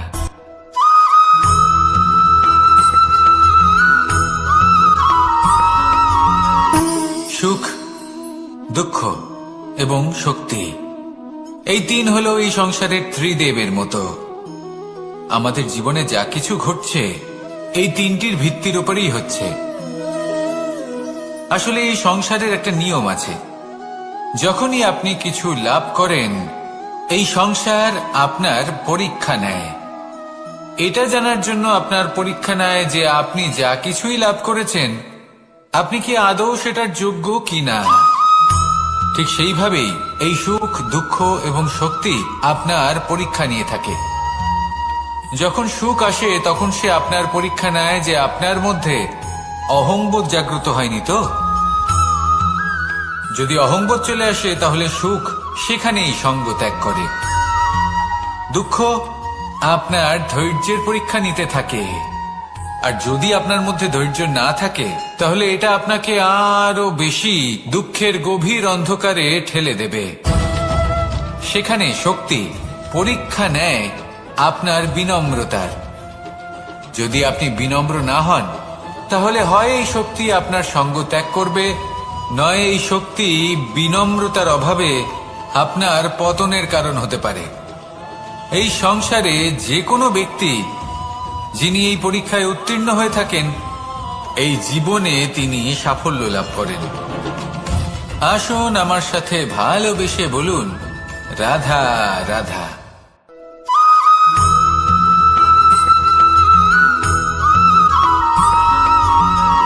পুরুষার্থ। শাস্ত্রে 4 ধরনের পুরুষার্থের কথা বলা হয়েছে। প্রথম হলো ধর্ম। আপনি কি জানেন এই ধর্ম আসলে কি? আপনার কি মনে হয় ধর্ম আসলে কি? কোনো বিশেষ ঈশ্বরকে মানাই কি ধর্ম বলা হয়? নাকি কোনো বিশেষ রীতি পালন করাই হলো ধর্ম? নাকি কোনো বিশেষ সাহিত্যকে সর্বশ্রেষ্ঠ মনে করাই হলো ধর্ম? না, ধর্ম হলো সেটা যাকে ধারণ করা যেতে পারে। আর ধারণ শুধু সেটাই করা যায় যা পবিত্র। পবিত্র শুধু তাকেই বলা হয় যা নিঃস্বার্থ, যার মধ্যে শাসন করার কোনো ইচ্ছে নেই,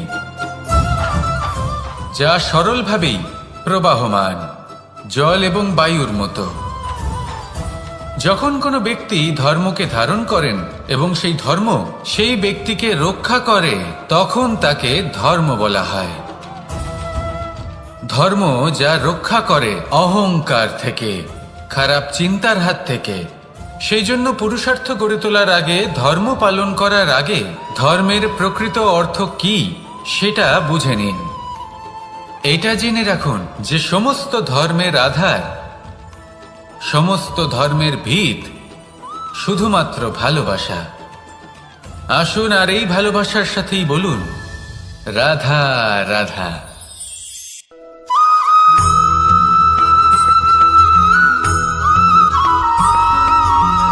এই সংসারে সব থেকে বেশি কোমল বস্তু হলো রেশম।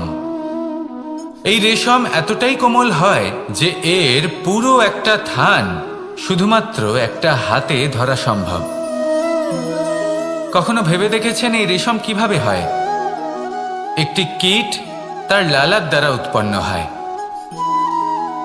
এই কীট সেই রেশমকে পাক দিতে থাকে, পাক দিতেই থাকে আর আস্তে আস্তে তার মধ্যেই জড়িয়ে পড়ে।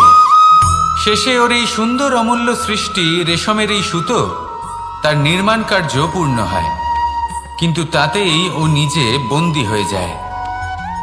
নিজেরই মায়াজালের এই বন্দী গৃহে নিজেই ফেঁসে যায়। এবার এই সুতোকে ব্যবহারযোগ্য করে তোলার জন্য এই কীটগুলিকে এই কবচের সাথেই ফুটন্ত জলে ফেলে দেওয়া হয়। এই সংসারে যদি আমাদের স্বপ্ন এই সংসারের দুঃখ হরণ করার জন্য, এই সংসারে সুখ বিতরণ করার জন্য হয়, তবেই আমাদের প্রগতি সম্ভব। যদি আমাদের এই স্বপ্ন শুধুই আমাদের এবং আমাদের স্বার্থ সিদ্ধির জন্য হয়, তাহলে এই স্বপ্ন আমাদের অন্ধ করে দেবে, আমাদের অন্ধকারের পথে নিয়ে যাবে, আর আমরাও সেই কীটের মতো হয়ে যাব। নিজেদেরই মায়াজালে আমরা নিজেই ফেঁসে যাব, আর শেষে আমরা যদি কিছু লাভ করি তা হবে একাকিত্ব, অন্ধকারময় মৃত্যু। তাই স্বপ্ন অবশ্যই দেখুন, কিন্তু এমনভাবে স্বপ্ন দেখবেন না যে তার এই বন্দিগৃহে আপনি নিজেই ফেঁসে গেলেন। স্বপ্ন দেখুন পরোপকারে।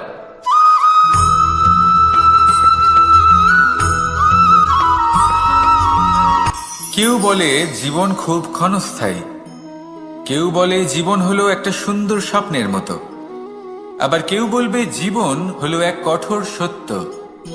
কিন্তু জীবন আসলে কি? জীবন হলো আপনারই প্রতিবিম্ব, একটা দর্পণ। অর্থাৎ আপনি জীবনকে সেইভাবেই পাবেন যেরকম আপনি নিজেকে প্রতিপন্ন করবেন। যদি আপনি দর্পণের দিকে তাকিয়ে হাসেন, তাহলে আপনি সামনে হাসি মুখী দেখতে পাবেন। এবার যদি আপনি গম্ভীর হয়ে থাকেন, তাহলে আপনি একজন রুষ্ট ব্যক্তি দেখতে পাবেন। শেষে সবথেকে বেশি গুরুত্বপূর্ণ হলো আপনার চেষ্টা। আপনাকে সবসময় চেষ্টা করতে হবে যাতে আপনি নিজেকে প্রসন্ন এবং ইতিবাচক মনোভাবে রাখেন। এটা হলো আপনারই উত্তরদায়িত্ব, তাকে পালন করুন। এই মনকে প্রসন্ন রাখুন, এই সংসারকে সুন্দর বলে মনে হবে, আর এই মন প্রসন্ন হয়ে বলবে রাধা রাধা।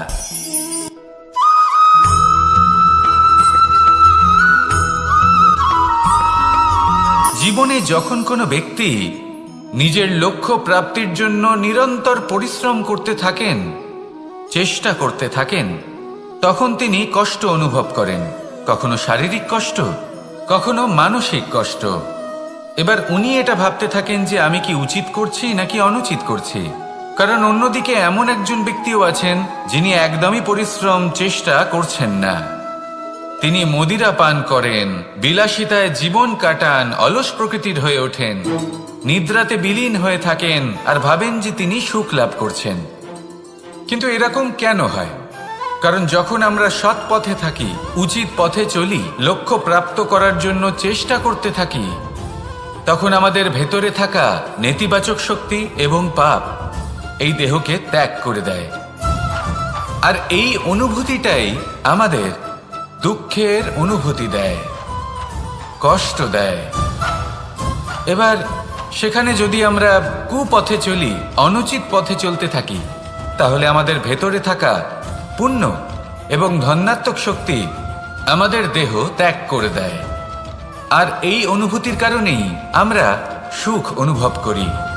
কিন্তু কখনো ভাববেন যে এই সুখ বেশি সময় পর্যন্ত থাকে না।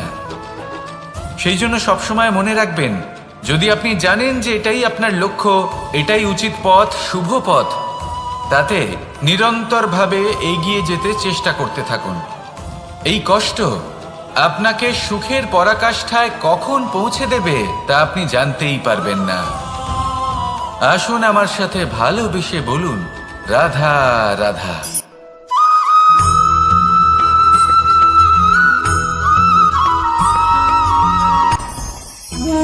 ভোজন।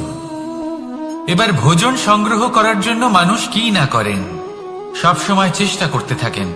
ফসল উৎপাদনের জন্য অনেক পরিশ্রম করতে থাকেন, কিন্তু অনেক সময় অনেক পরিশ্রম করার পরেও ফসল ভালো উৎপাদন হয় না। এর কারণ কি? কারণ হলো এটাই যে আপনি পরিশ্রম হয়তো অনেক করেছেন, কিন্তু আপনার নজর তো সেই বীজের দিকে ছিলই না যা আপনি রোপণ করেছেন। সেই জন্য সব সময় কোনো বীজ রোপণ করার আগে তাকে পরখ করে দেখুন, তা অত্যন্ত আবশ্যক।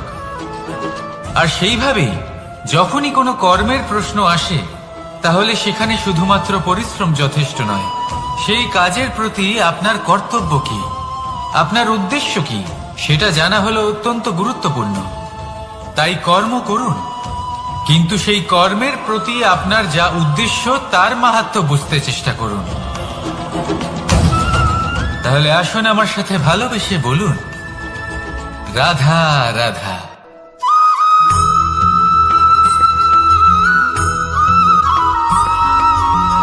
পিতা আর পুত্রের সম্পর্ক অত্যন্ত মধুর হয়ে থাকে। পিতা স্বপ্ন দেখেন, তাকে পূর্ণ করার সকল সম্ভাব্য চেষ্টা করেন, কিন্তু তাও অনেক সময় ওনার স্বপ্ন অপূর্ণ থেকে যায়। তখন পিতা ভাবেন যে স্বপ্ন উনি পূর্ণ করতে পারেননি, ওনার সন্তান তা অবশ্যই পূরণ করবে। যে স্থানে উনি কখনো পৌঁছতে পারেননি, সেই স্থানে ওনার পুত্র অবশ্যই পৌঁছবে। পিতা নিজের সন্তানের ভবিষ্যৎ নিয়ে সেই স্বপ্ন দেখেন, আর যখন সেই সন্তান সামনে এগোতে থাকে তখন তার দুঃখ হয় না, বরং গর্ব হয়। ওনার ভালো লাগে এটা দেখে যে ওনার সন্তান অনেক উন্নতি করছে। কিন্তু যখন সন্তান নিজের অভিভাবকের শক্তি দেখে, তার যশ দেখে হিংসা করতে থাকে, সমস্যা সেইখানেই শুরু হয়। সেই জন্য সকল সন্তানকে এটা মনে রাখতে হবে, দেখুন, পুত্র হবার সুবাদে, এক সন্তান হবার সুবাদে এটা হলো আপনার অধিকার যে আপনি আপনার পিতার থেকে বেশি উন্নতি করবেন। আপনার পিতাও এটাই চান, কিন্তু সুস্থভাবে এটা করুন। একটা রেখা টেনে নিন যাতে আপনি তাতে এগোতে পারেন আর আপনার পিতার তাতে গর্ববোধ হয়, আর সেই বিষয়ে দুঃখ না হয় যে আমার সন্তান আমাকেই ছোট করার চেষ্টা করছে। ইতিহাস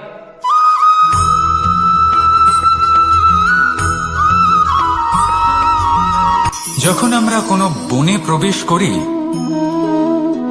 তখন এই সবুজ ঘাস দেখে, এই কোমল ঘাস দেখে আমাদের মন প্রফুল্ল হয়ে ওঠে। ভিন্ন ভিন্ন প্রজাতির ফুল, ভিন্ন ভিন্ন রঙের ফুল দেখে এই মন আনন্দে ভরে ওঠে। এখানে শিশুরা আনন্দ লাভ করে, বড়রা ভোজন গ্রহণ করেন, কথাবার্তা বলেন, হাঁটাহাঁটি করে বেড়ান।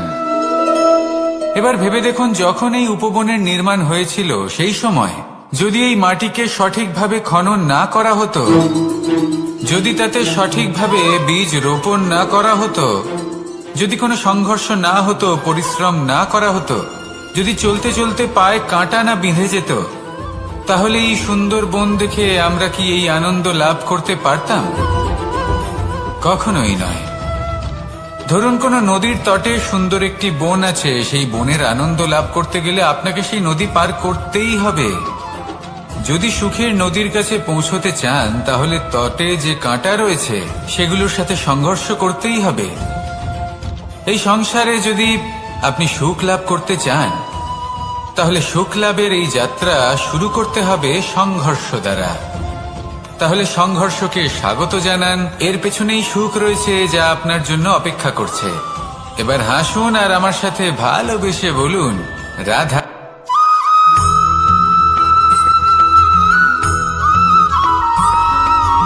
জীবনে অগ্রসর হওয়ার জন্য আমাদের কাকে প্রয়োজন হয়? মাতা পিতা, বন্ধু, প্রেম, সাহায্য, অর্থ, পরিশ্রম, আশা। ভিন্ন ভিন্ন মানুষ ভিন্ন ভিন্ন বিকল্প চয়ন করে। যদি আমি আপনাকে বলি তাহলে জয় আর পরাজয়ের মন্ত্র দুটো শব্দের উপর নির্ভর করে, মেনে নেওয়া আর দৃঢ় হওয়া। যদি মেনে নেন তাহলে হেরে যাবেন, যদি দৃঢ় হন তাহলে নিশ্চিত রূপে জয়ী হবেন। যদি কখনো আপনি ক্লান্ত হয়ে ওঠেন, আপনি দুঃখী হন, পুরোপুরি ভেঙে পড়েছেন, তখন মেনে নেবেন না যে আপনি ভেঙে পড়েছেন, নয়তো হেরে যাবেন। তখন উল্টে স্থির করবেন যে যাই হয়ে যাক না কেন, আমি জয়ী হবই। আর আপনি দেখবেন যে জয় নিশ্চিত রূপে আপনার কাছেই আসবে। তাহলে এই কথা মনে রাখবেন আর আমার সাথে ভালোবেসে বলবেন, রাধা রাধা।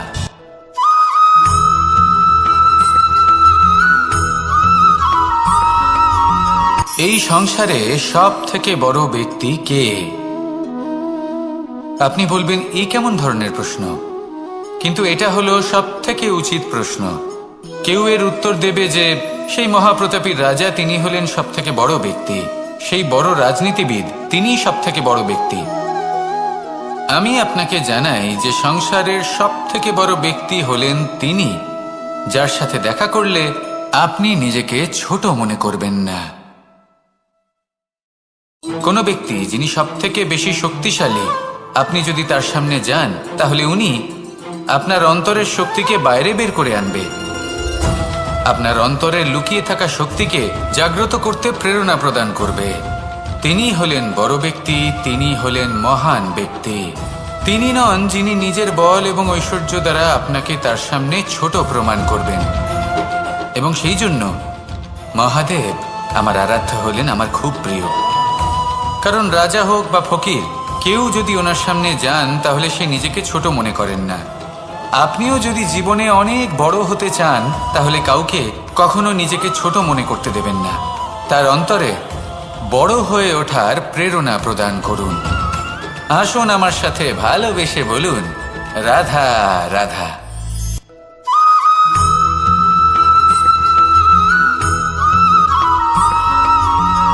মানুষের মানসিকতা এমন হয় যে সে যতটা করে আশা করে যে তার থেকে অনেক বেশি তার বদলে সে পাবে। দেখুন, সবকিছুই আপনার ভাবনা চিন্তার উপর নির্ভর করছে। আপনি যদি ফলের বিষয়ে ভেবে কর্ম করতে থাকেন তাহলে সেটা অনুচিত। জীবনের আসল আনন্দ হলো নিজের কর্ম করতে থাকা, ফলের চিন্তা করা উচিত নয়। যদি আপনি এরকম ভাবেন যে আমি এতটা করছি, আমার এতটা পাওয়া উচিত, সেই ভাবনা অনুচিত। যদি আপনি সেবার মানসিকতা নিয়ে কর্ম করতে থাকেন, কর্মচক্রে প্রবাহিত হন, যদি আপনি এমন ভাবনা রাখেন যে আমি এতটা পাচ্ছি তাই এর থেকে অনেক বেশি আমি কর্ম করব, তাহলে নিশ্চিত রূপে আপনি যতটা করছেন তার থেকে অনেক বেশি আপনি পাবেন, আপনার আশার থেকে অনেক বেশি আপনি পাবেন। শুধু জীবনে অনেক বেশি কাজ করতে থাকুন, ফলের চিন্তা করবেন না। আর মনে রাখবেন, এই ভাবনাই সব থেকে বড় বীজ। কর্মের উপর বিশ্বাস রাখুন, জীবনে যা যা আপনি চান সবই সুখময় হবে। আসুন আর আমার সাথে ভালোবেসে বলুন, রাধা রাধা।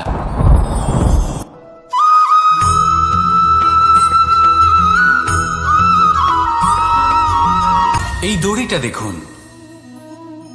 ছোট ছোট রেশম দ্বারা তৈরি, এটা সরু সুতো দ্বারা তৈরি হয়েছে এটা, আর এ অত্যন্ত কোমলও বটে।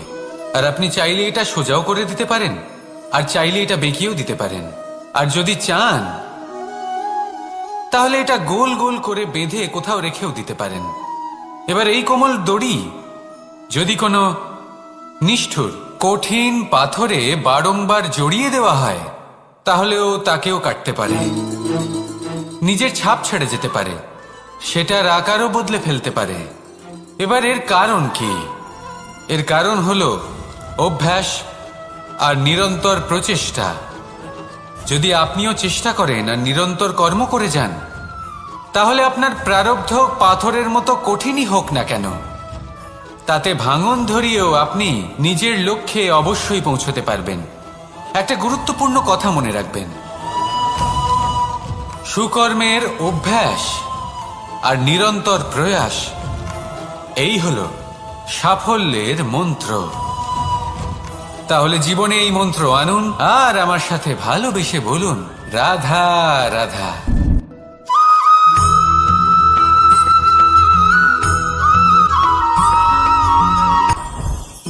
জীবনে কিছু শেখা অত্যন্ত গুরুত্বপূর্ণ। এবার কি কি শিখতে হবে সেই সব শেখানোর জন্য অনেক শিক্ষক রয়েছেন, কিন্তু কি শিখবেন না আর কি করবেন না এটা আমাদের নিজের অভিজ্ঞতা দিয়ে শিখতে হয়। কিন্তু তার মানে এটা নয় যে যদি আপনাকে শিখতে হয় যে আগুনের তাপ কতটা, আপনাকে আগুনের মধ্যে হাত দিতে হবে। না, অন্য কারোর অভিজ্ঞতা দ্বারাও শিখতে পারেন। প্রশ্ন শুধুমাত্র একটাই যে আপনি কি শিখতে চান নাকি চান না। যদি আপনি এটাই ভাবেন যে আমি শুধুই নিজের অভিজ্ঞতা দ্বারাই শিখতে চাই, তাহলে জীবনকাল ছোট মনে হবে, অনেক কিছুই শিখতে পারবেন না। তাই নিজের সাথে সাথে বড়দের অভিজ্ঞতা দ্বারাও শেখা শুরু করে দিন, এই সংসারের অভিজ্ঞতা দ্বারা শিখতে শুরু করে দিন। আর এটা নিশ্চিত রূপে শেখা আবশ্যক যে কখন কি করবেন না, কোথায় থামতে হবে আর কোথায় থামবেন না।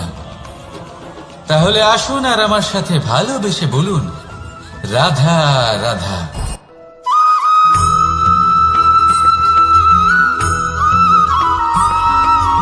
মানুষের একটি সমস্যা আছে যে মানুষ সাফল্যকে মাপতে থাকেন, লক্ষ্যপ্রাপ্তিকে মাপতে থাকেন এবং তার তুলনা করতে থাকেন যে ও এত কিছু পেল আর আমি পেলাম না, ওর কাছে এত কিছু আছে কিন্তু আমার কাছে নেই।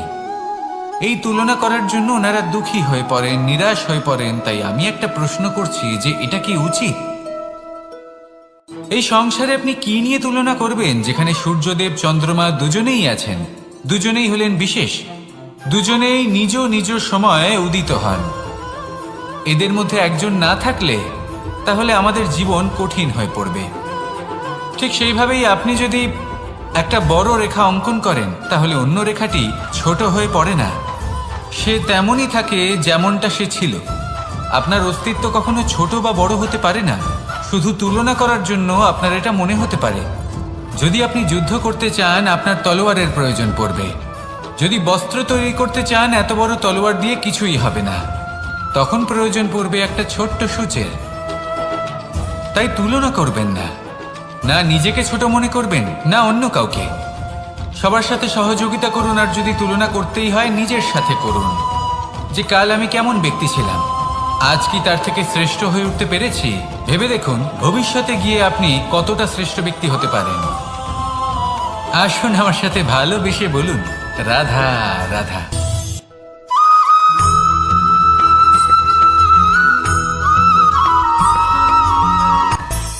মানুষের মধ্যে একটা বিচিত্র প্রবৃত্তি থাকে, অন্য সকলের বিষয়ে, তাদের জীবনের বিষয়ে, তাদের ব্যক্তিত্বের বিষয়ে, তাদের ভবিষ্যতের বিষয়ে অনুমান করা। এটা হলো অনুচিত। কারোর অতীতকালকে দেখে লোকে ভবিষ্যৎ বলে দিতে পারেন, বর্তমানকে দেখে ভবিষ্যতের বিষয়ে অনুমান করে ফেলেন। উদাহরণ দিতে হলে বলবো, কোনো দাসকে দেখুন, ওকে দেখে লোকে বলে যে ওর ভবিষ্যৎ সেটাই হতে পারে, অনুমান করে ফেলেন। আর এই রাজাকে দেখুন, উনি তো কত সুখী হবেন, উনি তো জগতের সব থেকে অধিক সুখী মানুষ, কত সুখ সুবিধা আছে ওনার কাছে, ধারণা করে ফেলেন।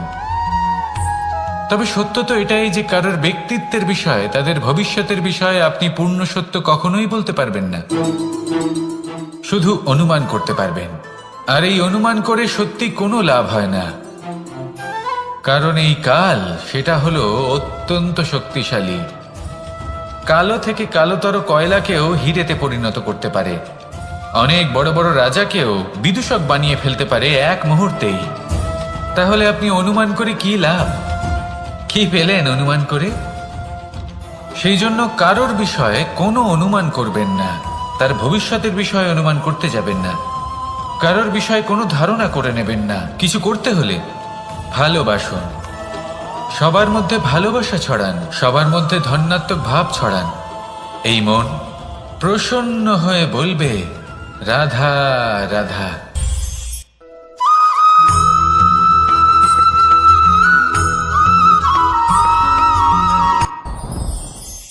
সাথী, সাথী এই শব্দটির ব্যাখ্যা কে কিভাবে করে?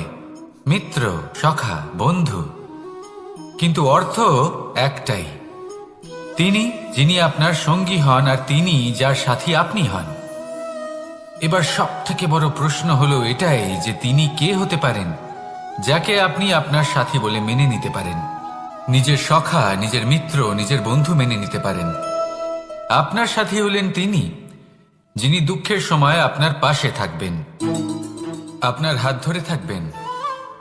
আপনার সাথী হলেন তিনি যার হাত আপনি নিজের সুখের দিনে ধরে থাকবেন। সেই সাথীরই হাত ধরুন যিনি দুঃখে সবসময় আপনাকে সাহায্য করার জন্য তৎপর হয়ে থাকেন, আপনার পাশে থাকেন, আর যাকে সুখের দিনে আপনি আপনার সাথে রাখতে পারেন। আর যখন আপনার সাথে আপনার এই সাথী থাকবে তখন আপনি এটা বুঝবেন যে যখন জীবনে দুঃখ আসে তখন এই দুঃখ কমে যায়, সবার মধ্যে ভাগ হয়ে যায়। আর যদি তখন সুখ আসে তাহলে সেটা সবার উপস্থিতিতে আরো বেড়ে যায়। এটাই হলো প্রেম, এটাই হলো ভালোবাসা, এটাই হলো সঙ্গ, যেমন সম্পর্ক আমার আর রাধার মাঝে। তাহলে আসুন আর আমার সাথে ভালোবেসে বলুন রাধা রাধা।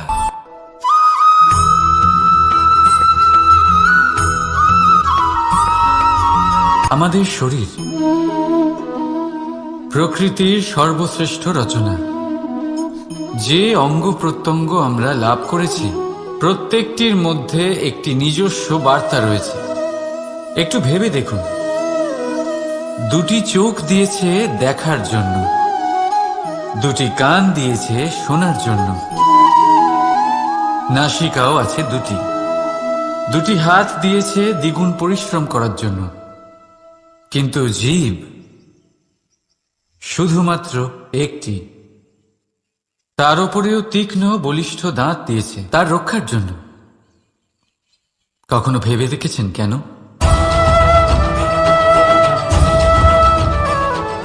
কারণ শব্দ আর শব্দের প্রয়োগ মানুষের সবচেয়ে বড় অস্ত্র, যার প্রয়োগ যত ভেবেচিন্তে করা যায় মানুষ তার জীবনে ততটাই উপরে উঠতে পারে।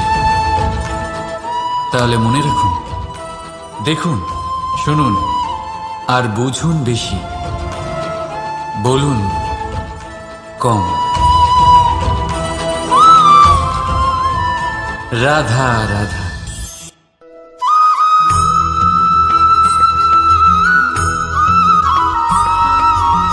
এই সংসারে সব থেকে বড় ব্যক্তি কে? আপনি বলবেন এই কেমন ধরনের প্রশ্ন, কিন্তু এটা হলো সব থেকে উচিত প্রশ্ন। কেউ এর উত্তর দেবে যে সেই মহাপ্রতাপী রাজা তিনি হলেন সব থেকে বড় ব্যক্তি, সেই বড় রাজনীতিবিদ তিনি সব থেকে বড় ব্যক্তি। আমি আপনাকে জানাই যে সংসারের সব থেকে বড় ব্যক্তি হলেন তিনি, যার সাথে দেখা করলে আপনি নিজেকে ছোট মনে করবেন না। কোনো ব্যক্তি যিনি সব থেকে বেশি শক্তিশালী, আপনি যদি তার সামনে যান তাহলে উনি আপনার অন্তরের শক্তিকে বাইরে বের করে আনবে, আপনার অন্তরে লুকিয়ে থাকা শক্তিকে জাগ্রত করতে প্রেরণা প্রদান করবে। তিনি হলেন বড় ব্যক্তি, তিনি হলেন মহান ব্যক্তি।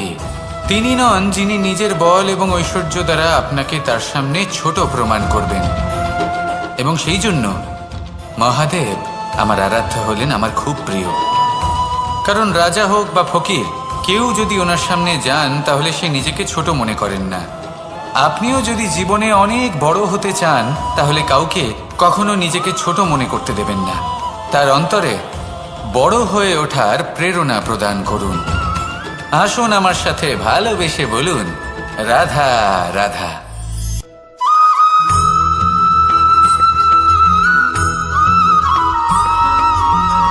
পুরুষার্থ। শাস্ত্রে 4 ধরনের পুরুষার্থের কথা বলা হয়েছে। প্রথম হলো ধর্ম। আপনি কি জানেন এই ধর্ম আসলে কি? আপনার কি মনে হয় ধর্ম আসলে কি? কোনো বিশেষ ঈশ্বরকে মানাই কি ধর্ম বলা হয়? নাকি কোনো বিশেষ রীতি পালন করাই হলো ধর্ম? নাকি কোনো বিশেষ সাহিত্যকে সর্বশ্রেষ্ঠ মনে করাই হলো ধর্ম? না, ধর্ম হলো সেটা যাকে ধারণ করা যেতে পারে। আর ধারণ শুধু সেটাই করা যায় যা পবিত্র। পবিত্র শুধু তাকেই বলা হয় যা নিঃস্বার্থ, যার মধ্যে শাসন করার কোনো ইচ্ছে নেই, যা সরলভাবেই প্রবাহমান, জল এবং বায়ুর মতো। যখন কোনো ব্যক্তি ধর্মকে ধারণ করেন এবং সেই ধর্ম সেই ব্যক্তিকে রক্ষা করে, তখন তাকে ধর্ম বলা হয়। ধর্ম যা রক্ষা করে অহংকার থেকে, খারাপ চিন্তার হাত থেকে। সেই জন্য পুরুষার্থ গড়ে তোলার আগে, ধর্ম পালন করার আগে ধর্মের প্রকৃত অর্থ কি সেটা বুঝে নিন। এটা জেনে রাখুন যে সমস্ত ধর্মের আধার, সমস্ত ধর্মের ভিত শুধুমাত্র ভালোবাসা। আসুন আর এই ভালোবাসার সাথেই বলুন, রাধা রাধা।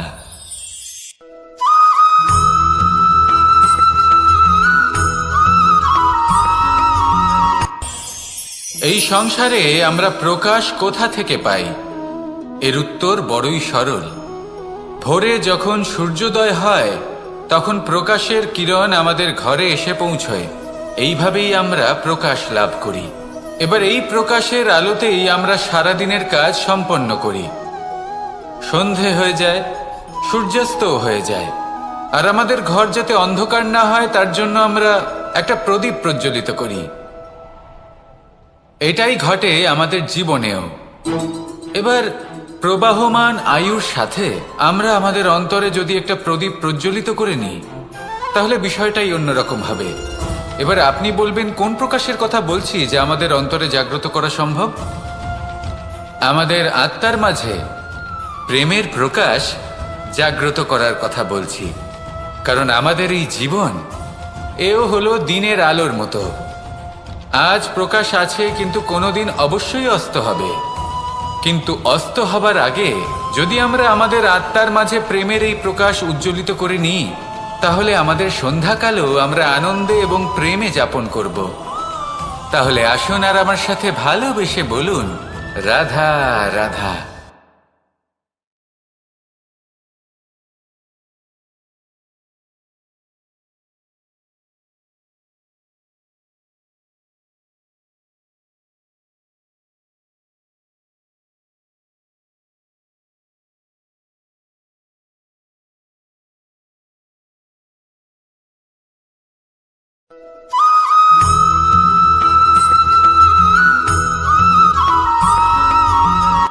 সংসারে আমাদের জীবনে যখন কোনো সুখ বা দুঃখ আসে, তার জন্য আমরা কাউকে না কাউকে অবশ্যই দায়ী করে থাকি, তাই না?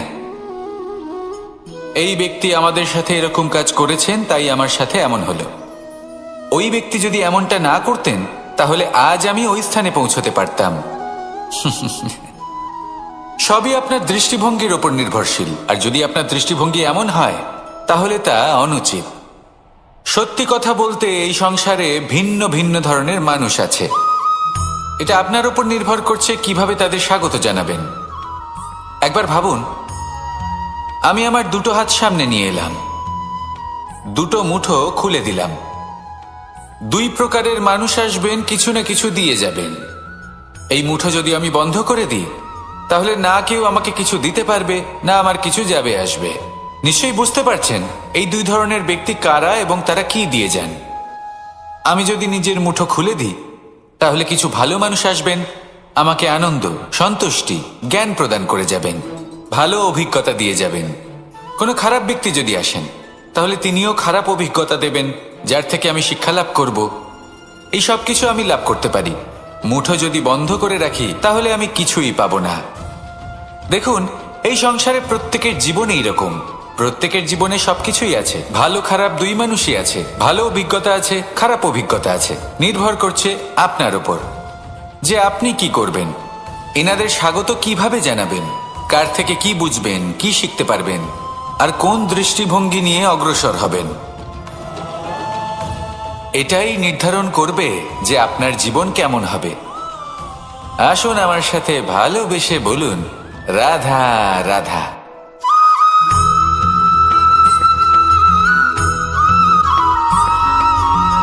ভালো, শুধু ওনাদের কঠোর ব্যবহার দেখলে আমরা একটু ভয় পেয়ে যাই। এবার ওনাদের এই কঠোর ব্যবহার আমাদের ভালো না লাগলেও অত্যন্ত আবশ্যক। কারণ মাতার থেকে আমরা যে শক্তি লাভ করি, তা যেন নিয়ন্ত্রণ হারিয়ে বিধ্বংসী না হয়ে ওঠে। আমরা যেন কোনো কুপথে না চলে যাই। আমরা কখনো যেন দোষ না করে ফেলি। শুধু সেই জন্য পিতা এবং গুরু একটু কঠোর হয়ে ওঠেন, এবং ওনাদের এই কঠোর আচরণ ভবিষ্যতে গিয়ে আমরা অবশ্যই বুঝতে পারি। জীবনে কিছু বছর আমরা এগিয়ে যাই, আর তারপর আমরা বুঝতে পারি যে বাবা এবং গুরু আমাদের যথেষ্ট ভালোবাসতেন, কিন্তু ওনাদের ভালোবাসার বহিঃপ্রকাশ আলাদা। প্রয়োজনীয় হলো এটা দেখার, এটা বোঝার যে শুরু থেকে আমাদের প্রতি ওনাদের আচরণ কেমন ছিল। ওনাদের কঠোর হওয়ার পেছনে ওনাদের ভালোবাসাটা বোঝার চেষ্টা করুন, ওনাদের চিন্তাটা বোঝার চেষ্টা করুন, ওনাদের পথপ্রদর্শনের আড়ালে আপনার ভবিষ্যতের জন্য যে পরিকল্পনা ওনারা করেছেন সেটা বোঝার চেষ্টা করুন। তখন আপনারা বুঝতে পারবেন ওনাদের ভালোবাসাকে। আপনার মনের মধ্যে আপনা থেকেই ওনাদের প্রতি সম্মান জেগে উঠবে।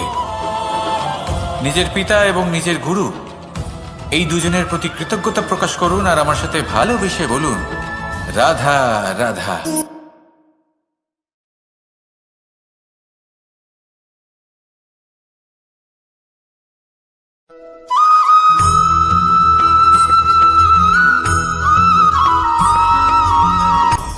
আপনি কখনো পর্বতের শিখরে উঠেছেন? আপনি দেখতে পাবেন পর্বতের পদতলে প্রচুর সুন্দর ফুল রয়েছে, সবুজ বনানী রয়েছে। যত আপনি ওপরে উঠতে থাকবেন তত ফুল কমতে থাকবে, সবুজ বনানী কমতে থাকবে। আরো কিছুটা ওপরে উঠলে কাঁটা জাতীয় গাছ দেখতে পাবেন, শুকনো গাছ দেখতে পাবেন। আরো যদি ওপরে ওঠেন তাহলে পাষাণ দেখতে পাবেন। আরো ওপরে উঠলে হিমখণ্ড দেখতে পাবেন। এই যে পর্বত, তা মনুষ্য জীবনের সবথেকে উত্তম উদাহরণ। মানুষ যখন সাফল্যের শিখরে পৌঁছতে চান, মহানুভবতার শিখরে পৌঁছতে চান, পথে যত আস্তে আস্তে উপরে উঠতে থাকেন ততই ভৌতিক বস্তু তার থেকে বিচ্ছিন্ন হতে থাকে। যদি তিনি সেই ভৌতিক বস্তুগুলি ত্যাগ না করতে পারেন তাহলে কখনোই সেই স্থানে পৌঁছতে পারবেন না।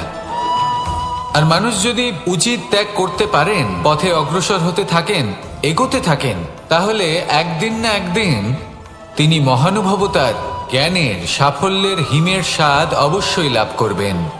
মনে রাখবেন, মানব জীবনের ত্যাগ হলো অত্যন্ত গুরুত্বপূর্ণ অংশ। আসুন আমার সাথে ভালোবেসে বলুন, রাধা রাধা।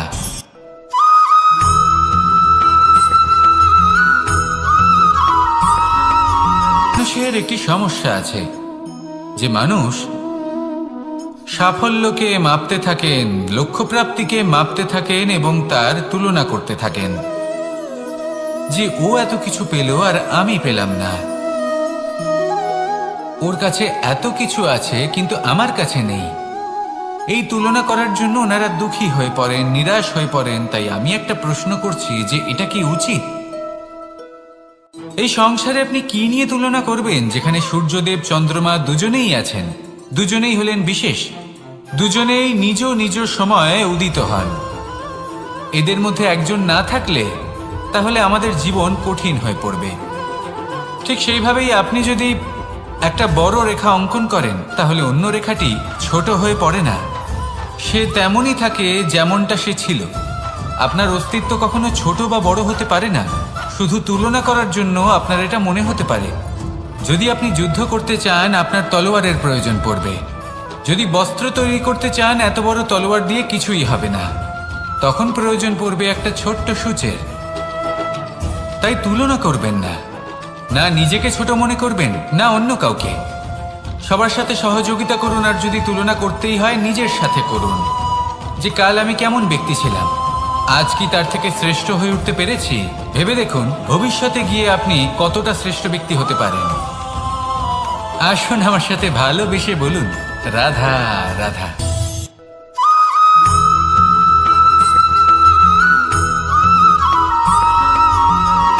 জীবন কিসের উপর নির্ভরশীল? ধনের ওপর, বৈভবের অনুভব যদি আপনি করতে চান তাহলে তা পাবেন শুধু একতার দ্বারা, সংগঠনের দ্বারা। যদি আপনাকে উদাহরণ দিই, নিজের এই হাতটাকে দেখুন, 5টা আঙুল রয়েছে। কোনো একটা বস্তুকে নিজের একটা আঙুল দ্বারা তুলে ধরার চেষ্টা করে দেখুন, বড়ই কষ্ট হবে। তখন আপনি বুঝতে পারবেন যখন এই 5টি আঙুল একত্রিত হয় তখন কোনো কাজ কতটা সহজ হতে পারে। এটাই হলো শক্তি, একতার। সব থেকে ভালো উদাহরণ যদি আপনাকে দিই তাহলে বাঁশি। এই বাঁশি থেকে অত্যন্ত মধুর সুর নির্গত হয় যা সবার মন প্রসন্ন করে দেয়। এই কথা সত্যি, কিন্তু এই বাঁশি আমি একটা বা দুটো আঙুল দিয়ে বাজাতে পারবো না। আমাকে প্রত্যেকটা আঙুল ব্যবহার করতেই হবে, তবেই এর থেকে মধুর সুর নির্গত হবে যা সকলকে প্রসন্ন করবে, ঠিক কিনা? ঠিক এইভাবেই যদি আপনি চান যে আপনার জীবনরূপী বাঁশি থেকেও মধুর সুর নির্গত হোক বা সবার মনকে প্রসন্ন করে তুলুক, তাহলে আপনাকেও জীবনে একতা নিয়ে আসতেই হবে। আপনি একাও কর্ম করতে পারেন, পথ চলতেও পারেন, সামনেও এগোতে পারেন, সাফল্যও লাভ করতে পারেন। কিন্তু যখন সকলে একসাথে এগোবেন, সেই পথে চলবেন, সেই কর্মই করবেন, তখন লক্ষ্যে অবশ্যই পৌঁছবেন, সাফল্য অবশ্যই লাভ করবেন। কিন্তু সেই সাফল্য এবং তার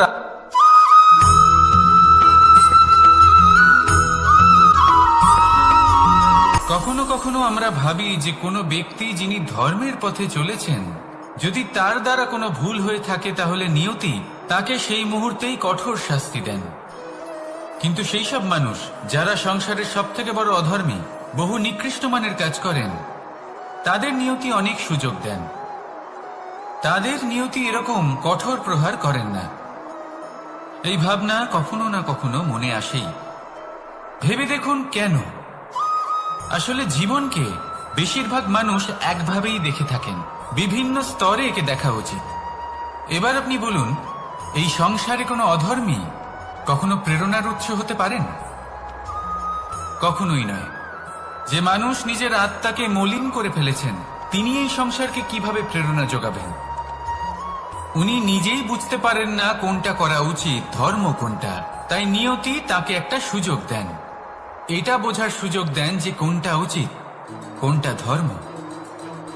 সুযোগ দেন নিজের বিবেক জাগিয়ে তোলার, তাকে সুযোগ দেন নিজের অন্তরাত্মার ডাক শোনার। যখন তাতেও কাজ হয় না, তখন নিয়তির কাছে একটাই পথ বাকি থাকে, আর তা হল মহাবিনাশ। মহাবিনাশ হয়তো দেরিতেই আসতে পারে, কিন্তু তা অবশ্যই আসবে। আর যখন মহাবিনাশ আসে, তখন মহাবিনাশের যন্ত্রণা সমগ্র মানব জীবনের যন্ত্রণার থেকে অনেক বেশি হয়। এই কথাটা সবসময় মনে রাখবেন। আর অন্যদিকে যে মানুষ ধর্মের পথে চলছেন, তার দ্বারা যদি কোনো ভুল হয়ে থাকে, তখন নিয়তি তার পরীক্ষা নেন। কিছুক্ষণের জন্য মানুষের মনে হতে পারে নিয়তি তাকে কঠোর শাস্তি দিয়েছেন।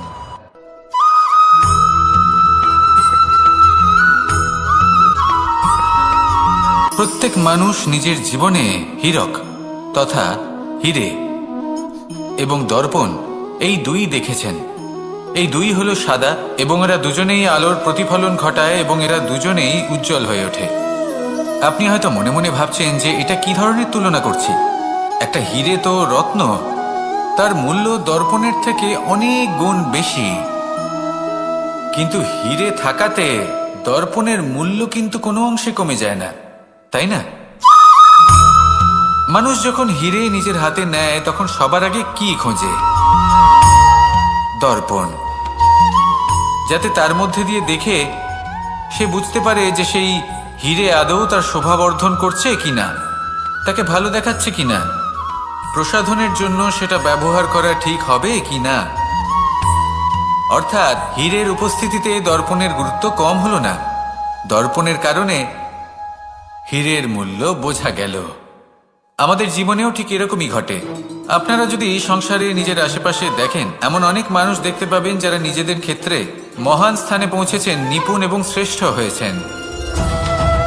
আর তাদের মধ্যে আপনার নিজের মনে হয় যেন আপনি তাহলে নিজেকে ছোট মনে করবেন না। আসুন আর আমার সাথে ভালোবেসে বলুন, রাধা রাধা।